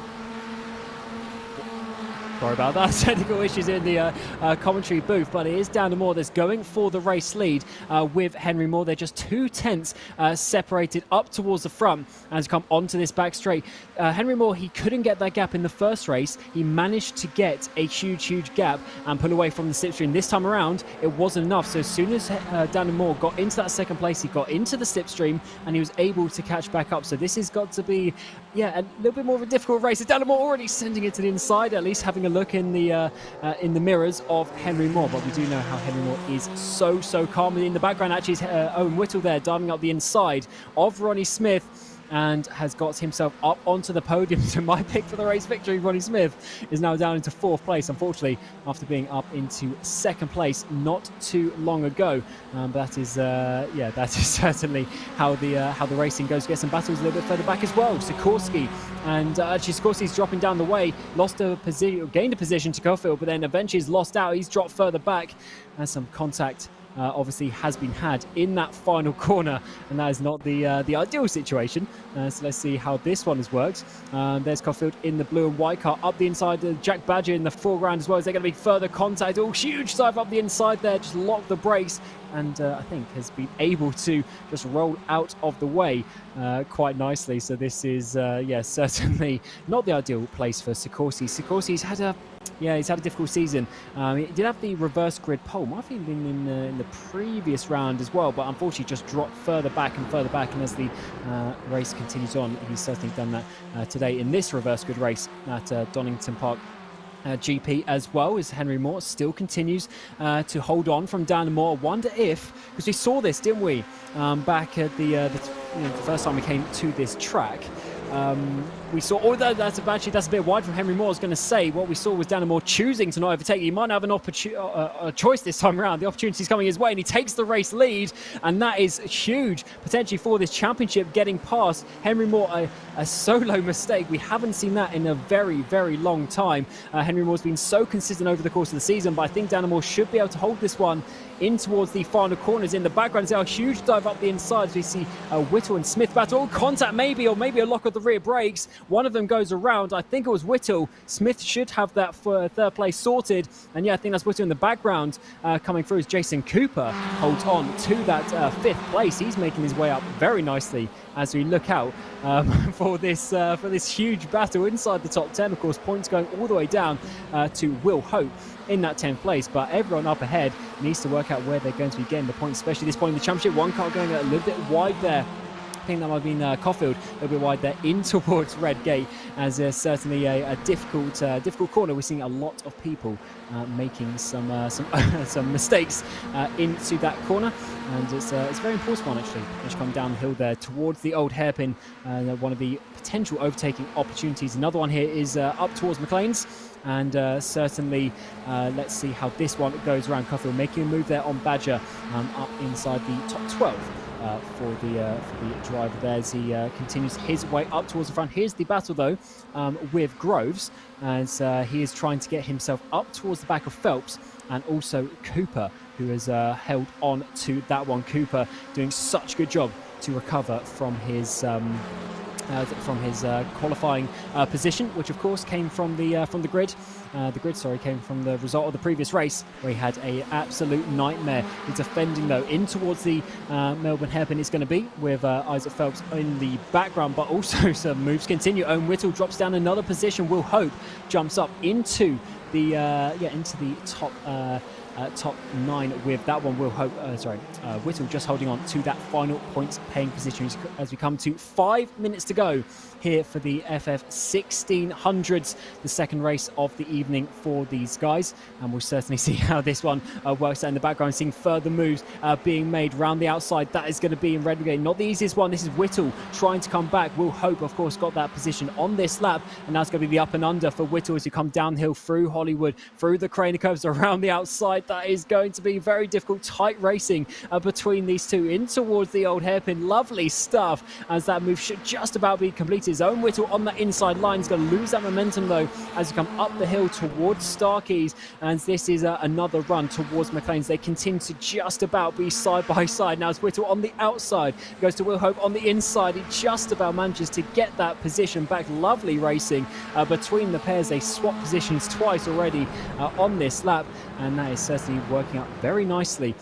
for Will Hope in that battle for P9. But of course, in the end, they're just losing time to this battle up ahead of them. So Martin Vilk, of course, just ahead of them. They continue to go side by side though in towards the Foxy S's. Huge dive there back from Owen Whittle. Can he get it stopped in towards the Foxy S's? Does he have the momentum down towards the Melbourne hairpin? It looks like he might be able to, as that's the third time in this lap that they've swapped positions, and they somehow are still going very nicely indeed. Back towards the front though, inside the final 4 minutes of the race, Henry Moore is leading the way. Dana Moore, at least we haven't seen him going for a huge send down the inside. Actually, we did, sorry, my bad. Henry Moore's got that position back towards the front.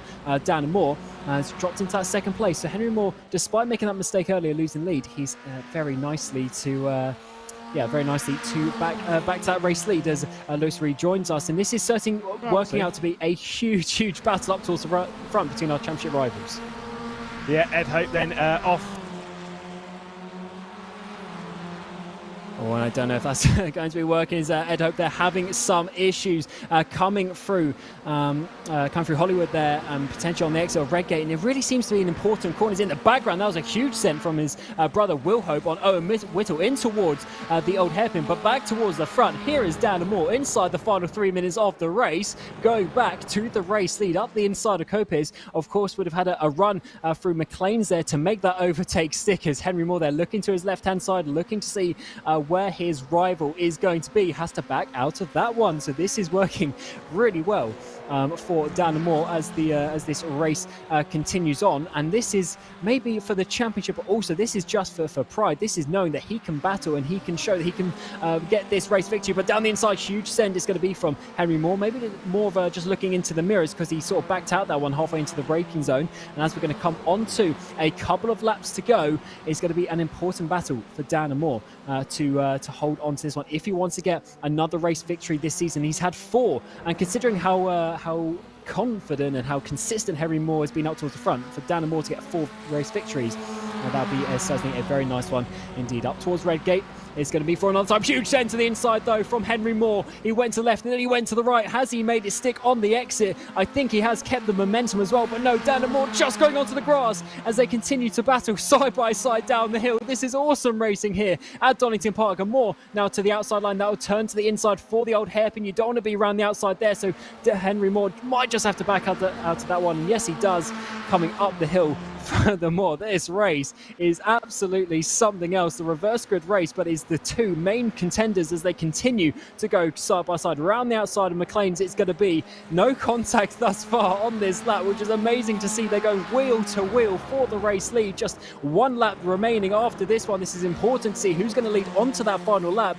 but they continue to go side by side. They don't want to give it up, and this is amazing scenes here with just 1 lap to go. The blue car of Henry Moore on the inside line is going to to be in towards the Fogarty S's, trying to hold on to that race lead that he's had pretty much since the first lap of this race after an amazing opening lap, and he somehow holds onto that in the end. This is amazing to see between these two, and it's going to be the opposite of what we saw on the first corner of this lap. It's going to be up the inside for Dan Moore as he tries to get that race lead with just one lap to go in towards the final corner. I think they're going to go side by side, a whole lap of side by side between these drivers. Henry Moore on the inside line there, braking later, should have that one stuck because Dan Moore's not going to be able to hold it on that outside line.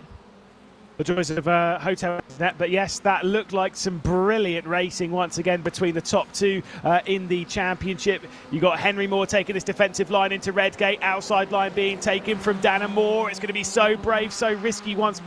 Of course, Henry's looking for yet another victory. He's looking for 5 on the bounce. Dan Moore wants to get back in the winner's circle, side by side down the hill. He certainly does, and this is so tight, sliding there through the crane of curves into the old hairpin. Round the outside is going to be for Dan Moore. He has got the track position as well, and he should be able to keep this, but this is the next important corner. McLean's is going to be a huge send around the outside in towards the braking zone for Henry Moore. Should have it up the inside line there. Dan Moore goes for the switchback and should get it up towards Coppice. Let's see the up and under from Dan Moore. That's a brilliant move. He's going to try and do it, try and hang on to the racing. Once again, it's just brilliant racing. Oh my goodness, you don't see too many go straight around the outside of Coppice, but that is absolutely perfect from Henry Moore. Side by side between a pair of little scratch to the nose. He's so calm at the moment. Oh, this is awesome stuff. Fogarty S's, you don't want to go side by side for here. Henry Moore deep on the brakes, and Moore tries to get the run, but he's almost a little bit too close. Will he have the momentum in towards this final major overtaking opportunity in towards the Melbourne hairpin? Up the inside is going to be for Henry Moore. Round the outside for Dan Moore. Look how wide he's going to be. He wants that switch back up towards the final corner. This is going to be close. Let's see what Dan Moore can do. Can he steal a victory here from Henry Moore? You can see the defensive line already coming in. And there we go. There's that late move to the inside. It's so risky. It's too risky, is it? It's not going to work out as Henry Moore comes through the final corner. And it is 5 in a row for Henry Moore, destroying in this race Dan Moore as they cross the line. But the hopes dashed, but more so for those behind. Jason Cooper. Oh, what a round it's been for him, and I don't mean that in a good way. It's been terrible, to be honest. He was so good there, up in towards the top 5. Unfortunately, something has happened there in towards the final corner. Ed Hope is dropping down as well. Let's see if we can try and work this out. Actually, it was those two battling in towards the final corner. A huge send to the inside for Jason Cooper. Can he get it stopped? No, he's going to lock the rears and unfortunately collect Ed Hope. They go over the top of each other, and that was just a little bit too opportunistic, a little bit too late on the brakes from Cooper. Unfortunately, he's only... Big shame. Big shame indeed. But it is what it is, and still, a fun race was had. I'm disappointed that I missed a fair share of it, but it at least ended in a positive way, and that was Henry Moore taking a victory by 3/10. Got to say, though, Dan Moore didn't leave anything on the table in that one. Brilliant stuff as we can see our results. Of course, Henry Moore victorious, Dan Moore taking the fastest lap and second place in it, but I do believe that Henry Moore, well, I'm not going to say it. I was going to say confirmed as champion, but honestly, there's too much maths behind the scenes to deal with it. Ronnie Smith onto the podium then, so we'll catch up with the same top 3. But I did say I'd do Dan Moore first. Isaac Phelps, Martin Vilk, Jordan Groves, William Hope, Jack Badger, Daniel Caulfield and Mac McFark are the top 10 as we see our positions roll into the next lot. Of course, 11th position, Will Hope, Frank Sikorsky, Jack Badger, Dan Caulfield, Cam Knowles, Brandon Loudon, Connor Scudow as well. It's very dramatic, but still, Cam, very exciting. It seems I missed out on quite the race. Oh, that was something else, I tell you. I mean, just the continuous side-by-side battle that we saw there out towards the front, and you could just tell neither of them wanted to give any inch. And those last sort of 3-4 laps was amazing stuff. And to be honest, big congratulations to Dan Moore for the effort in this championship. Henry Moore has just been so good, but Dan Moore has given him absolutely every opportunity to fight for this championship.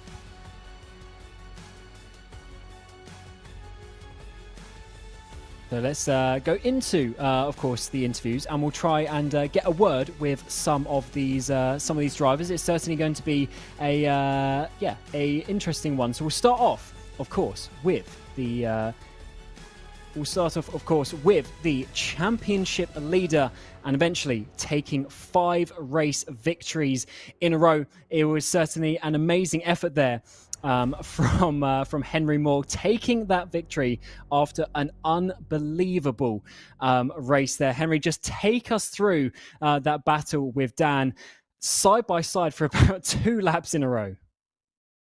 Yeah, I mean, thanks to Dan for keeping it clean as always. That was probably the most fun race I've had this season. Yeah, just managed to get my nose ahead into the final couple corners, and I knew if I just defended the inside, parked it enough on the apex, and I would have had the job done. So yeah, really happy with that.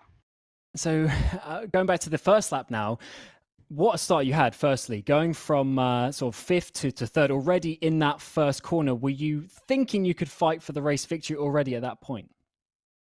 Yeah, I mean, we knew coming into it that it was going to be just about getting up the order as fast as I can and then defending. So yeah, I'm really happy with how it came out. Good start, good end. Yeah.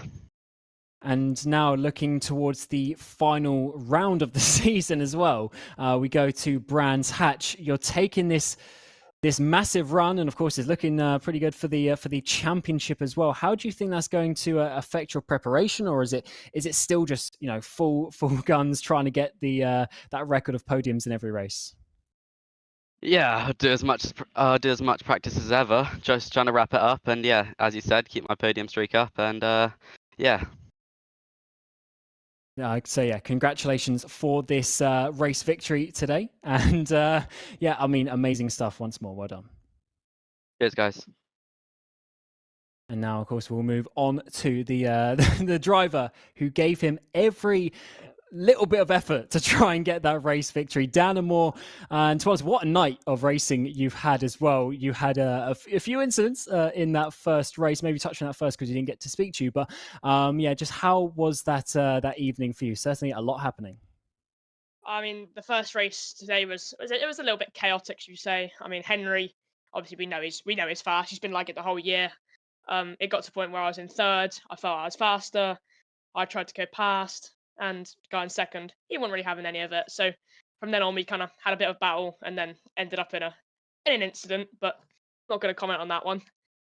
And in this race, it was just a case of, get through, obviously, the reverse grid, get back to the front where we were. I mean, we weren't too far back anyway, started 3rd, so that was nice for me. Was with Henry, and we kind of just pushed until we had a bit of a gap, and end of the race, as far as I'm aware, neither of us have nothing to lose. I'm pretty sure Henry's now won the champs, and I have qualified 2nd. I'm not 100% sure on it, but we haven't got much to lose. And from then on, I think Henry had the same kind of approach. We just had a nice, fun race to the end, really. How was your sort of, I guess, your head going into those final couple of laps? Because as much as you got nothing to lose, like, you don't want to take each other out either, because that would look, not great. So just how was the pressure there? I mean, you went side by side for so long, you were out braking each other. There must have been, the hot racing quite a lot there. Yeah, 100%. And so, even though we got nothing to lose, you cannot do something stupid with each other.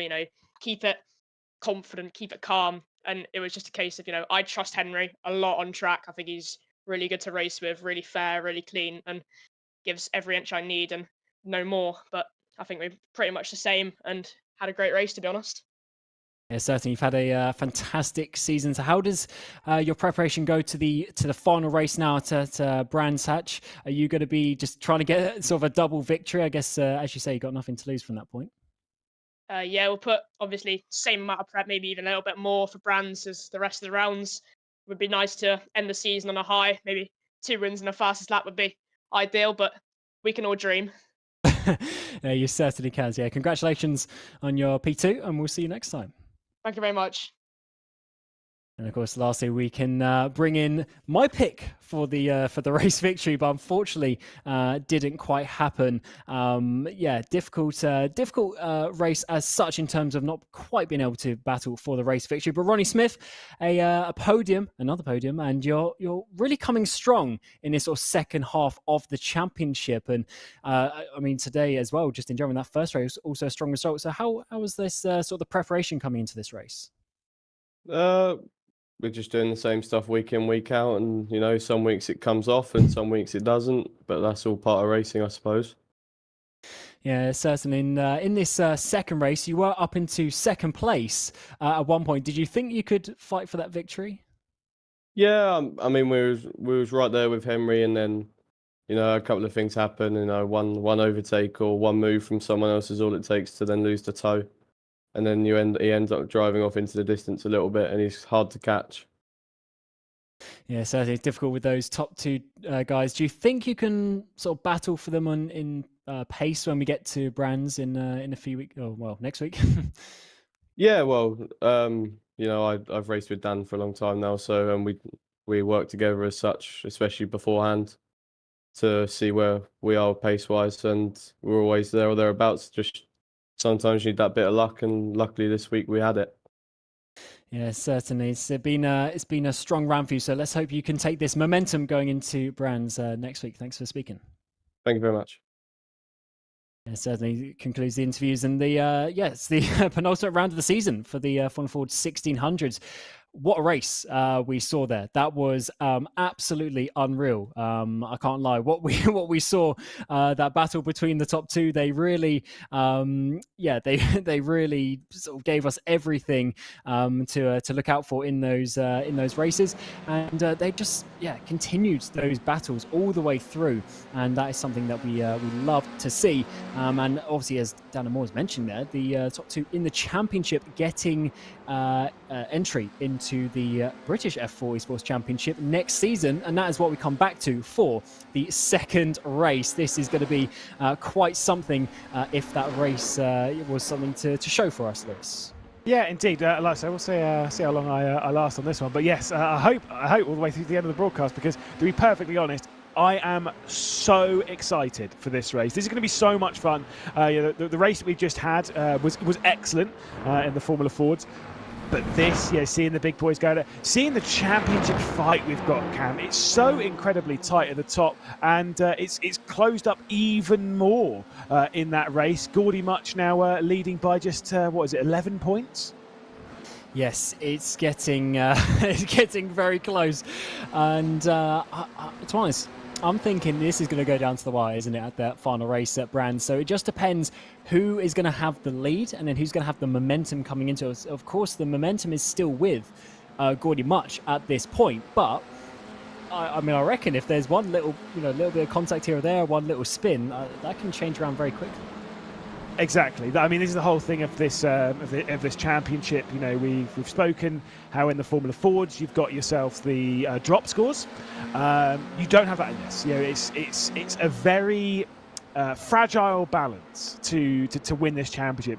And for someone like Gordy Much, he's already had retirements. Luke McEwen's already had retirements. Pete Berryman has now had retirements added to this. Like it's very scary times at the top of the championship.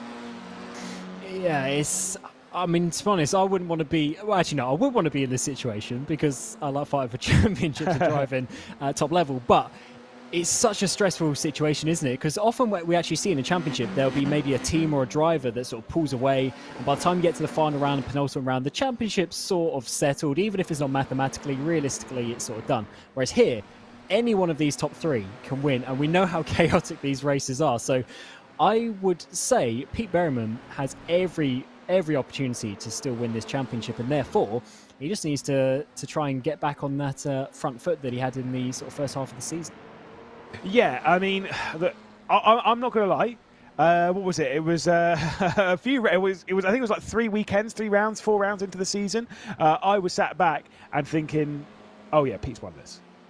Pete's won this." Because you had that issued start for Gordy Much, you had that really not great start from Luke McEwen, and I was sat back thinking, right, we're going to have a nice, comfortable run to the championship finale. We already know that Storm Force, they're probably going to win the team. How wrong was I? We are having an absolute brawl at the top of the championship. 3 drivers separated by 21 points, and it just kind of feels like it can go any way. It certainly can, and I can't wait to see what is going to happen in this race. We had an amazing race here back at Donington Park when we came to the national circuit for the second round of the season, and now for the penultimate round. Of course, we're here at the Grand Prix circuit. It's time for the reverse grid race, and you know, anything can really happen when we get to these reverse grids. It's just something a little bit different for the drivers to contend with, but we have seen some strong results despite the reverse grid. Of course, Gordy Much getting the double victory last time out, and here is your grid. Alexander Davison gets the reverse grid pole with Josh Ladd alongside him on the front row. Pete Berryman and Gordy Much there on your second row with Morena Sarika and Luke McEwen inside your top 6, and of course top 6 being the reverse grid number. Matt Emery, Lucas Muller, Jonas Vanna and Ted Bradbury, who got an amazing result from the back of the grid in the first race, rounding out your top 10, as the rest of the grid will drop their way down, as it's a lot of drivers there battling for the race victory. And something a little bit different, Lewis, but I'll give you your prediction of who you think is going to win this race. Ooh, Gordy Much. I mean, to be honest, that is a bit of a shout there from that 4th place. That is where he was sort of halfway through the race, and he managed to take, of course, a nice podium there that time around. 20 minutes on the clock for the final race here at Donington Park Grand Prix Circuit, promoter race of the season. That's a terrible start, though, from Davison at the front of the field, already to the outside and to his inside. He's got 2 cars. He's got Gordy Much there diving to the inside, and Pete Berryman trying to follow him behind, or Josh Ladd, I should say, to the race lead as we come through the first corner for the first time. Alexander Davison just sitting still, it seemed, or what it felt like, as we come downhill now through Hollywood, through Craner, and that's an awesome start there from Gordy Much as well, jumping up into the top 3. Yeah, Gordy getting it down through the Craners, up in the 3rd position. Fantastic from him. Josh Ladd leads, Pete Berryman, then Gordy Much. Luke McEwen getting stuck in it a little bit. Matt Emery, Jonas Wanner all around. I think McEwen's actually dropped backwards just a touch, which is great. Music to the ears of Gordy Much. They head their way through McLean's, and look at the side-by-side further back. I think that might be Ted Bradbury. Yeah, I think it is the Altus driver sending up the inside through curb. He's sort of chunking the curb a little bit as well, but I think he's just about... Oh no, there's contact further out when the door driver gets sent out, but to the race lead is going to be Josh Ladd on the inside line, and Pete Berryman there trying to battle his way through up towards the race lead. So much happening in towards the Fox. Yes, on this first lap, of course, one of the best overtaking opportunities. I think Pete Berryman might be closing in for the race lead as well. We know the hairpin's like prime opportunity for overtaking. Straight around the outside, the Stormforce ART car's going to go. Space has been given from Josh Ladd. The inside line into the final corner. Pete Berryman's going for it. He wants to take the race lead immediately. Maybe we've forgotten about Pete Berryman as a chance to take the race victory through the final corner with a little bit of a squeeze out into the pit lane. Someone drops down. Alexander Davison, he had a jump start. Oh, he had a bad start and jump start at the same time. 3 wide in towards turn 1. Gordy Much almost diving up the inside there. He leaves it alone for Josh Ladd to continue his battle with Pete Berryman round the outside. Ladd didn't get quite the best exit he would have wanted out of the first corner. Down the hill we go through the Craner curve, side by side. Stormforce ART on the outside, Williams on the inside. Huge commitment between the pair as they continue up the hill.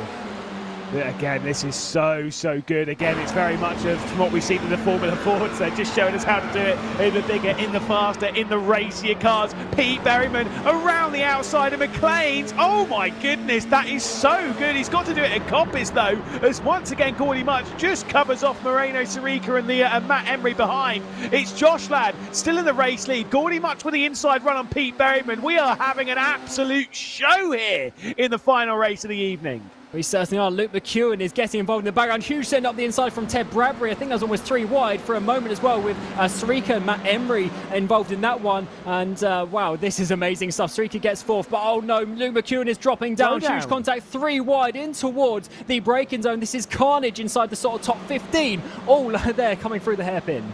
Yeah, I couldn't quite see, but it might have been a slowdown for Luke McEwen. Obviously, he might have received a little bit of contact.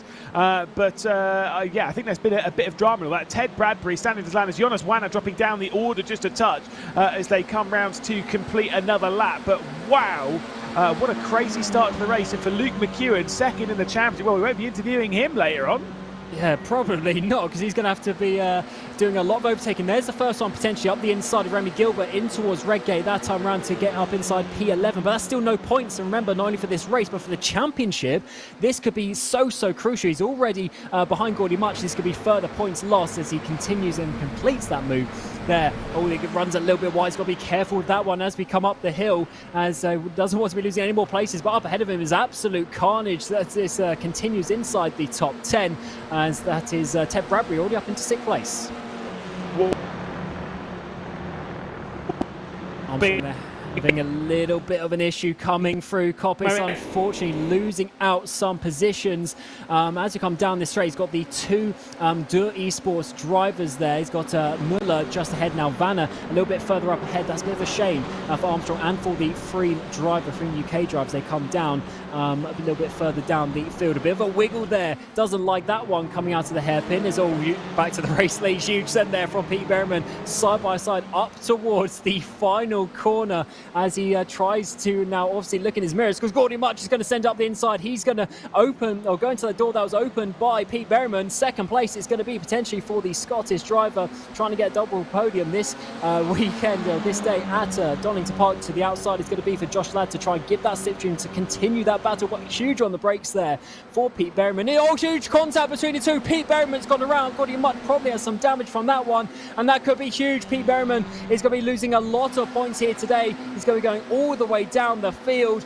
and that's the first real bit of contact we've seen between the pair as they battle for this championship. Gordy Much drops down to P4, and that is going to be game-changing with just 2 races remaining after this one at Brands Indy. This is going to be some very big changes, and to the front now it's the 2 Williams Esport drivers who lead the way. Here we go on the inside. I mean, Berryman was right there, and Much was really giving him the squeeze in towards turn 1. Very difficult to say from that angle, but yeah, I mean, Berryman was as tight as he could be. Gordy Much leaving as little room as he can, and unfortunately wheel-to-wheel contact, and yeah, that is not what you want to see between some championship rivals. I mean, you want to be seeing them go for it, but unfortunately contact and seeing a spin is going to change that one, especially with the point system. Pete Berryman is really now on the back foot, and Gordy Much still in this race, could have a big lead on him when we get to the final race.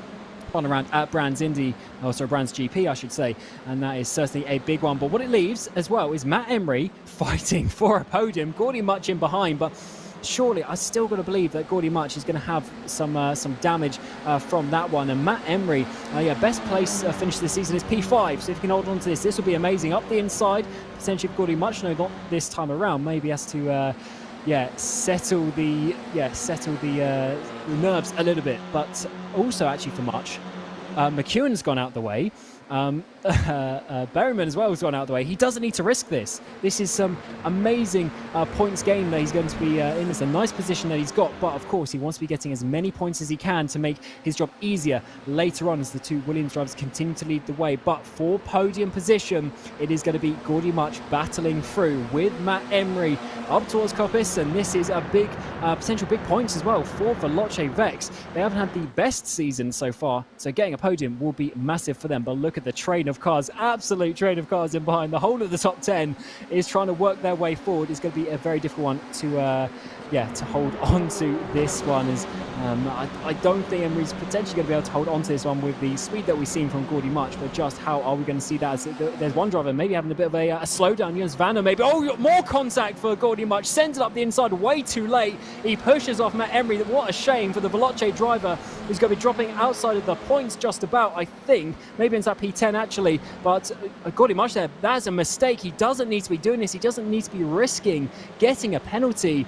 That is not what he needs to be doing at this point. He looks so calm at the previous round in Knock Hill. He looked so calm in the first race of the night, but unfortunately 2 bits of contact in a couple of laps, and that is really making his life more difficult than it needs to be. Here is the replay coming down in towards the hairpin. He just looks a little bit too late, or maybe slightly misjudges the braking zone, but either way makes contact with the back of Emery, and unfortunately that is got to be potentially looking out for some penalties, which is going to be some points deduction, I believe, into the next race if it comes to that when the stewards get to it. But now is that a nice position actually? Is that his teammate? This is Deslandis coming up behind, so he's got a bit of a buffer to Ted Bradbury, who's now inside the top 5. Remember, Ted Bradbury had a qualifying ban, started at the back of the first race, and now actually I say that, but it's going to be an overtaking opportunity for DeSantis down the inside. And is this Much giving up on that one, letting Bradbury through as well? interesting decision. Maybe now he's taking the championship look, but Luke McEwen is only 2 places behind now. This is certainly an interesting situation for your championship leader, as he's getting all sorts of chaotic here this race as they continue their battle. But look at McEwen, he's making some moves. McEwen's passed Lucas Müller, and he's now right behind Gordy Much. This is a big change from what we saw 2 laps ago. I think Much might be struggling to hold on to this one. Bradbury, as I was saying, from the back on the first grid, is now up towards the front of this one. Absolute scenes here at Donington Park. It's been a crazy evening of action. Bradbury defends to the inside, all sorts of lines, 4 different lines being used. This is quite something that we've seen. It's been an amazing race so far, and now Luke McEwen to the outside. That is going to be a risky move on his championship rival, and that is certainly something that we love to see. Around the outside, though, it's going to be up towards McLean's. This is going to be some points being gained for Luke McEwen. Much hasn't had the race he's wanted. He's had 2 big bits of contact so far, and that is now a position loss. McEwen, after struggling on that first lap, gets back up inside the top 5. Now it's a little bit more like it. Of course, he had such a strong first race, getting the pole position as well, and now he's ahead of his rival. If he can gain some points, this could be big. As Much is going backwards, he's now got, of course, Lucas Müller, who isn't involved in this championship fight, but he's been so fast over the course of this season and is looking to get this move as we get towards 10 minutes remaining, the final half of this race. And unfortunately, with a few connection issues, we'll bring in, of course, Connie Maddock on the production behind the scenes, but now into the commentary booth. It's certainly been absolutely insane one. Yeah, it's been crazy. Absolutely crazy, and it's been very topsy-turvy compared to race number 1, that is for sure. Things were a little bit calmer at the front of the field in that previous event, but it seems like the gloves are off right now as we see a car coming down towards pit lane in the background. We see a move being made. Luke McEwen down the inside of Bradbury, once again in towards Redgate. So this has been a great fight between these two for P4. It's been a fantastic show indeed. In fact, in amongst all of these cars in the middle of the top 10 here for the moment. But yeah, it's unfortunate that Lewis has to step away for a bit, unless his connection gets fixed in the imminent future. But you may know me from the season 1. There we go. But it's great to be back. Yeah, absolutely. It's going to be a fun final 9 minutes. And McEwen, man, he's coming in strong, isn't he? In the second half of the season, along with Gordy Much. It was all Pete Berryman, really, in the first part of the season in terms of the consistency, but is now coming back the way of the Scotsman, although this race he's going backwards a little bit. And now Luke McEwen, your reigning champion, is coming back for this one. It's been an awesome evening of racing so far. And here comes another one. Lucas Müller there, potentially getting a little bit of a run towards Gordy Much. Always he's having to defend, actually, because in the background, Armstrong's going down the inside. Potential of the pair of them just about gets it stopped to not make contact with the JHR driver. But what a late and decisive move there by Armstrong.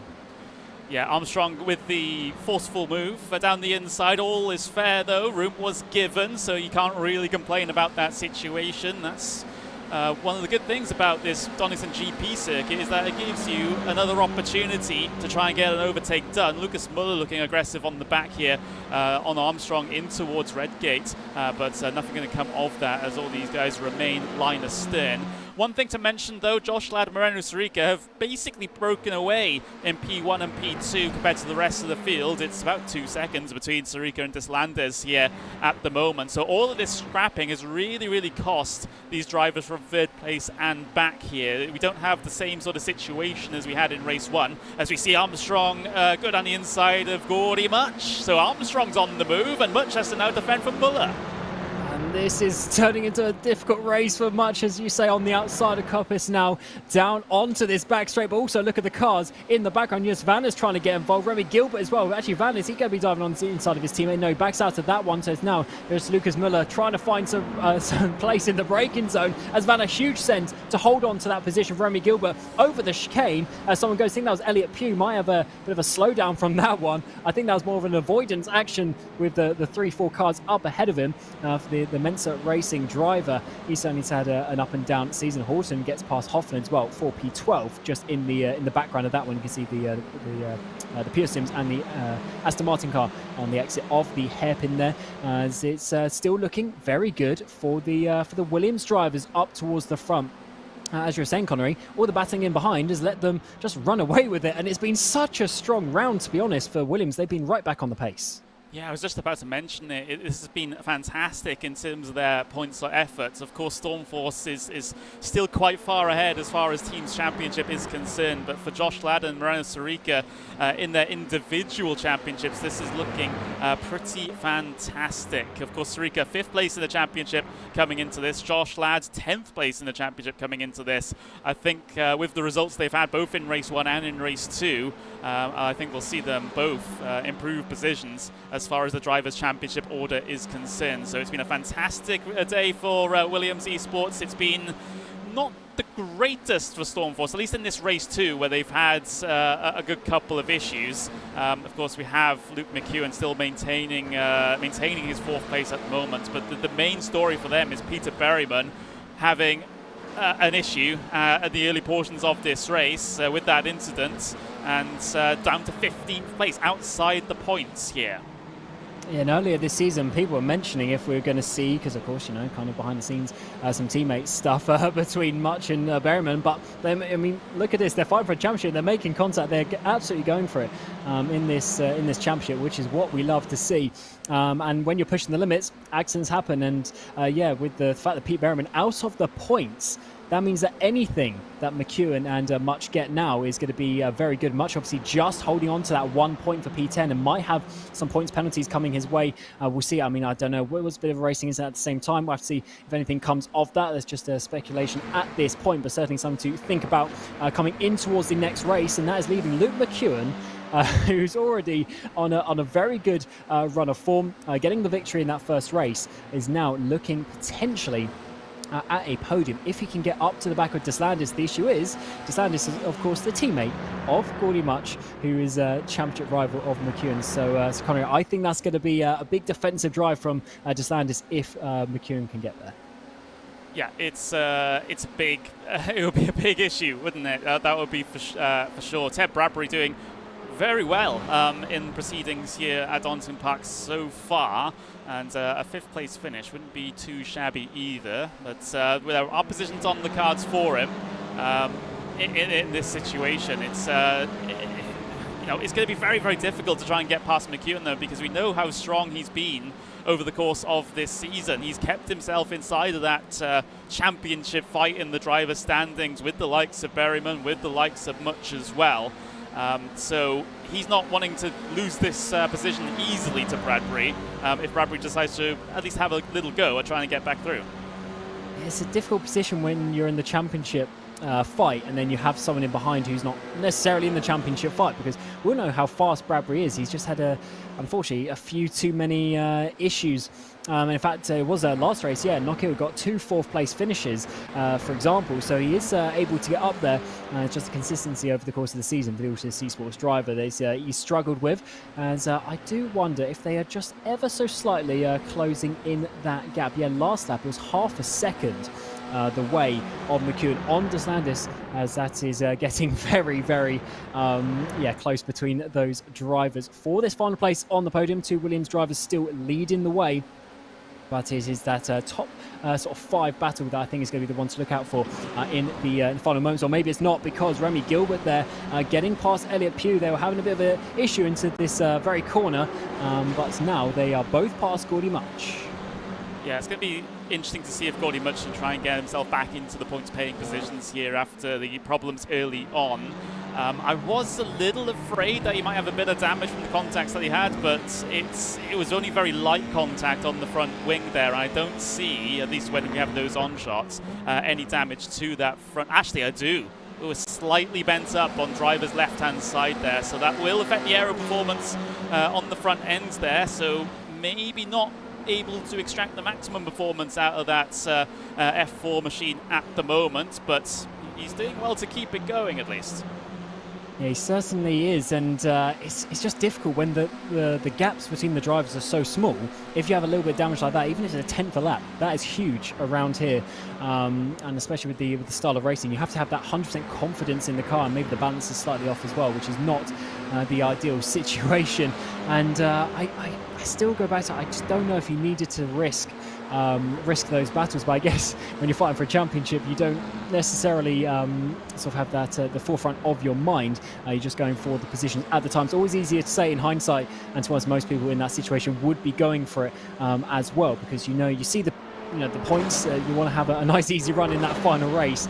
So certainly very nice indeed. But talking of points, Luke McEwen might be getting a few more here as he gets onto the back of Stanley Deslandis in towards the Melbourne hairpin. Around the outside it's going to be, but actually this might be more of an up and under move to try and get the run towards the final corner. No, Deslandis actually puts his car in a very nice position to defend on that from the apex. And now McEwen to the inside line. Of course, just 1 minute to go, coming on to the final lap of the race. It's going to be the two Williams drivers leading in, but is this battle for the podium that I think is going to get very close down this front straight away. Now McEwen goes to the outside. He's going to flip to the inside. Yes, he is. No, he's going to go back to the outside. Deslandis holds it all the way around the outside. It is going to be for the Stormforce ART driver. Can he hold it downhill? That is going to be a huge run, and this is big. Does he want to risk this? Does he want those extra couple of points that will come with it? And I don't think he's going to have to risk it in towards the old hairpin. He might have this, but no, Deslandis holds it there on the inside line as we come back up the hill. Yeah, great fighting, and look who's arrived on the scene. It's going to be Ted Bradbury sticking his nose into this particular battle as well. 20 seconds left to go here. Josh Ladd is keeping Sarika at a distance, but look at this monumental battle for P3. This is awesome stuff to see. McEwen's just about holding on to that, but this battle for P4 is getting close as well. Deslandis going side by side. Ted Bradbury, who's had an awesome race so far. He's trying to get down the inside in towards the Fox TSs as he's braking late side by side through the apexes. We don't always see that. Just has to back out of that one a little bit. Also slightly getting squeezed off there by the rear left tyre of Deslandis in towards the hairpin though. Huge send coming from the Altus driver, but is it going to be enough? Not quite, I don't think, for that one. But around the final corner, it is going to be the two Williams drivers. They've had a difficult mid part of the season, but they've come back swinging. They've had the pace here at Donington Park, and they're going to take victory. And not only that, a 1-2. Josh Ladd takes victory. Morena Sarika in behind, and Deslandis into the pit lane on the final lap, and that is going to give Luke McEwen an easy podium with Ted Bradbury in that fourth place. Armstrong, I think, is going to get fifth. Yes, he is, with Vanna and Muller, the two teammates, sixth and seventh.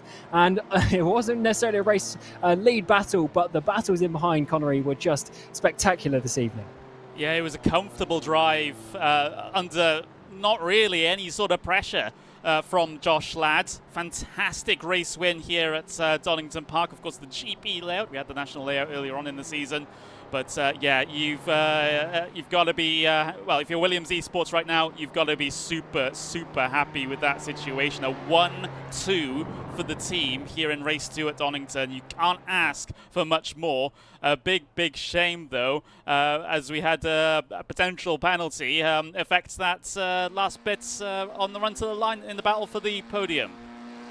Yes, not the ideal way that Deslandis would have wanted to finish that race. Once again, unfortunately, just having a couple of issues over the race and not able to convert a strong position. It's been the story of his season, unfortunately. But that is, yeah, just quite something what we've seen. The battles here today, Donington Park. I mean, what a track.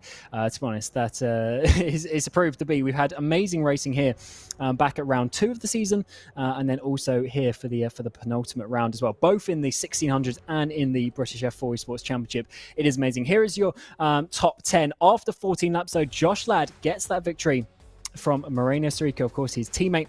And then Luke McEwen rounds out that podium. And it is going to be James Armstrong there in that 4th place, with Jonas Vanna coming in behind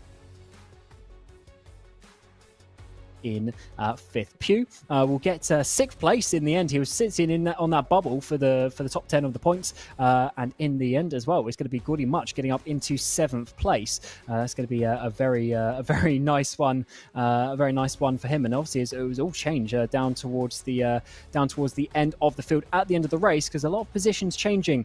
Holly Horton, Duncan Hoffland, and Pete Berryman will round out your top 10. Isaac Arthurton with Daniel Sabula round out your top 12. P12 with Tobias Olsen there, struggling in that first race, but coming back for a P13. Manuel Biancalilla for Aston Martin in 14th place with Concoli Abrahams. Ted Bradbury, unfortunately, dropping down to P17 in the end with Fitzpatrick, Muller, and Deslandis having some issues as well over the course of the race. Certainly a difficult one for some of these drivers, and we'll finish off with Remy Gilbert there in P21, Matt Emery P22, and the retirements of Simon McAuliffe Ingram and Alexander Davidson there, who, I mean, his issue started already at the back of the start of the race. Unfortunately, having some issues there, but of course, we'll try and get a word with a few of these drivers. It's going to be a fun one to see just exactly how they went through that race. But we'll start, of course, for you, Josh. Not necessarily the season that you would have wanted, but surely you must be really happy with getting on the pace and getting the race victory here at Donington. Pretty hard season. I think I've been taken out. Well, not taken out. I think I've DNF'd in more races than I've actually finished, but it's okay. It was really nice to just secure the 1-2 with Moreno at the end there. But yeah, it's interesting because we're not really fighting for anything. Well, we actually have P3 in the championship secured now, but these other guys are obviously fighting between themselves in sort of like the Apex Academy kind of battle. So we can sort of try to play them off each other, and that seemed to work quite well in that last race with a little incident behind. Yeah, and how nice was it having your teammate as well in behind you? Because it really looked like you just came out on top. And yeah, as much as maybe you can't fight for the top positions in the Drivers or Teams Championship, are you going to come out swinging Brands Hatch next week as well? Yeah. I mean, like I said, these guys are fighting for the championship, but we're not fighting for anything now because we're P3 sort of locked in. So yeah, I mean, it helps us in a way because they're going to have to be more careful, and we'll just try to we won't try and get involved in a championship battle, but we'll just sort of, it's going to help us that we can push a bit more. They have to be more careful. Yeah, good stuff. Congratulations on your victory today, and yeah, hopefully we'll speak to you next time. Cheers. Yeah, next we'll bring in his teammate, of course, Moreno Sorica, having an awesome weekend actually here at Donington Park, and really, just enjoying some nice pace today. So, Moreno, I believe that's a double podium for you this season. I mean, that is this race, I should say. Donington, that must be really happy for you. Yeah, absolutely. Finally able to have two cars as well on the podium with a 1-2. So really, really pleased and happy with that. And it wasn't necessarily the most difficult race in the world for you, but just how was those their first few laps? Yeah, I mean, we obviously were in comms with Josh. It was mainly just trying to defend his position, just to kind of create a bit of, I won't say chaos, but a little bit of a battle between Peter and Gordy, since they're fighting for the championship. And I was waiting to pounce behind them in case of a mistake, which obviously, as you know, happened. But yeah, because of that, I had to do my own defending. On lap 2 was quite crazy, but luckily we all managed to drive through the chicane safely. And how do you think this is going to sort of boost your confidence coming to Brands Hatch? I mean, you've had a strong season, but maybe not the results being there. But now the results are there. So do you think you're going to take that forward? Maybe try and get the victory at Brands Hatch? Yeah. I mean, obviously, the win would be nice. I've got 3 podiums, so I guess the win would be just to complete, the season. Like you said, we've been strong, but we couldn't capitalize in the first half of the season, so we had to. I mean, we find now ourselves behind the championship, and we can't really move forward than what we are, I think. So it would be P3 for us in the championship, but I mean, not so bad consider how things were going. So Yeah, nice stuff. And yeah, congratulations for your P2 and also a 1-2 for Williams. That's a very nice job. Well done. Yep, thank you. Cheers, guys. Nice. And then lastly, we'll bring in Luke McEwen, of course, for Stormforce ART. And he had to work hard for that a little bit. Yeah, not having the easiest of the first couple of laps there. But Luke, yeah, just talk us through the opening part of that race. Of course, you were the most reverse driver as such. So you had a lot of drivers to overtake in those first few laps. Yeah, I mean, at the start, I lost a place at the start, just how it goes. So I was a bit annoyed, but it was all right. So I got through lap 1, which was important. But then, yeah, lap 2, everything just kicked off. Maybe it was lap 3, I can't remember, but everything kicked off. I thought I got the call that we were 3 wide into the chicane. I looked back and we weren't, which is a bit annoying, but I just had to abort the chicane because I did not want to go 3 wide through there. So yeah, slowdowns on first opening laps are not nice. So I just lost so many positions and slowly just worked my way forward. There's a bit of drama in front, which I guess helped for me. But yeah, not a bad race considering how the start went. Yeah, absolutely. And at the end of it, we can say that the gap between you and Gordy Much at the top of the championship is now just 1 point between you. And Pete Berryman is now 26 points off the lead. So it's almost come down to a 2-way battle between you and Gordy. And what are your, I mean, obviously, I guess you're confident enough that you can beat him. But so are you going to change your preparation at all to try and make sure? Or is it all down to the racecraft at Brands Hatch? I mean, I don't think there's much more that we can do with the preparation that we're doing every week, me and Pete as a team. So I just got to just get to the race with a blank mind, not get too caught up in the situation that we're in, and just race the best we can against each other, clean. Obviously, you don't want to have taking each other out, but yeah, just looking forward to it, really. Yeah, so congratulations for your podium today. That was, hard work. Yeah, cheers, mate. Yeah, absolutely. And that concludes the interviews here for the penultimate round of the British F4 Esports Championship. And it was certainly a chaotic one. Of course, not only in the F4s, but in the 1600s as well. That was quite something. The battles that we saw today, Brands Hatch really gave us an amazing playground. But that is not it for the season, of course. We go up to Brands Hatch next time around, as we were mentioning, the Brands Hatch Grand Prix circuit as well. For the final round of the season, we still have that Drivers' Championship to be decided. 1 point between the pair of Gordy Much and Luke McEwen. Of course, Luke McEwen, the reigning champion as well. It's going to be a lot of fun. But of course, we thank our official partners at Wave Italy and, of course, RaceSpotTV for the production and broadcast behind the scenes as well. It's been myself, Cameron Roger, Lewis McGlade, and, of course, Connery Maddock as well in the commentary booth today and also on the productions behind the scenes. It's been great fun. And hopefully you join us next time out, just next week, where we get, hopefully, the winner of the championship with a nice battle at Brands Hatch. Until then, we wish you a very warm goodbye.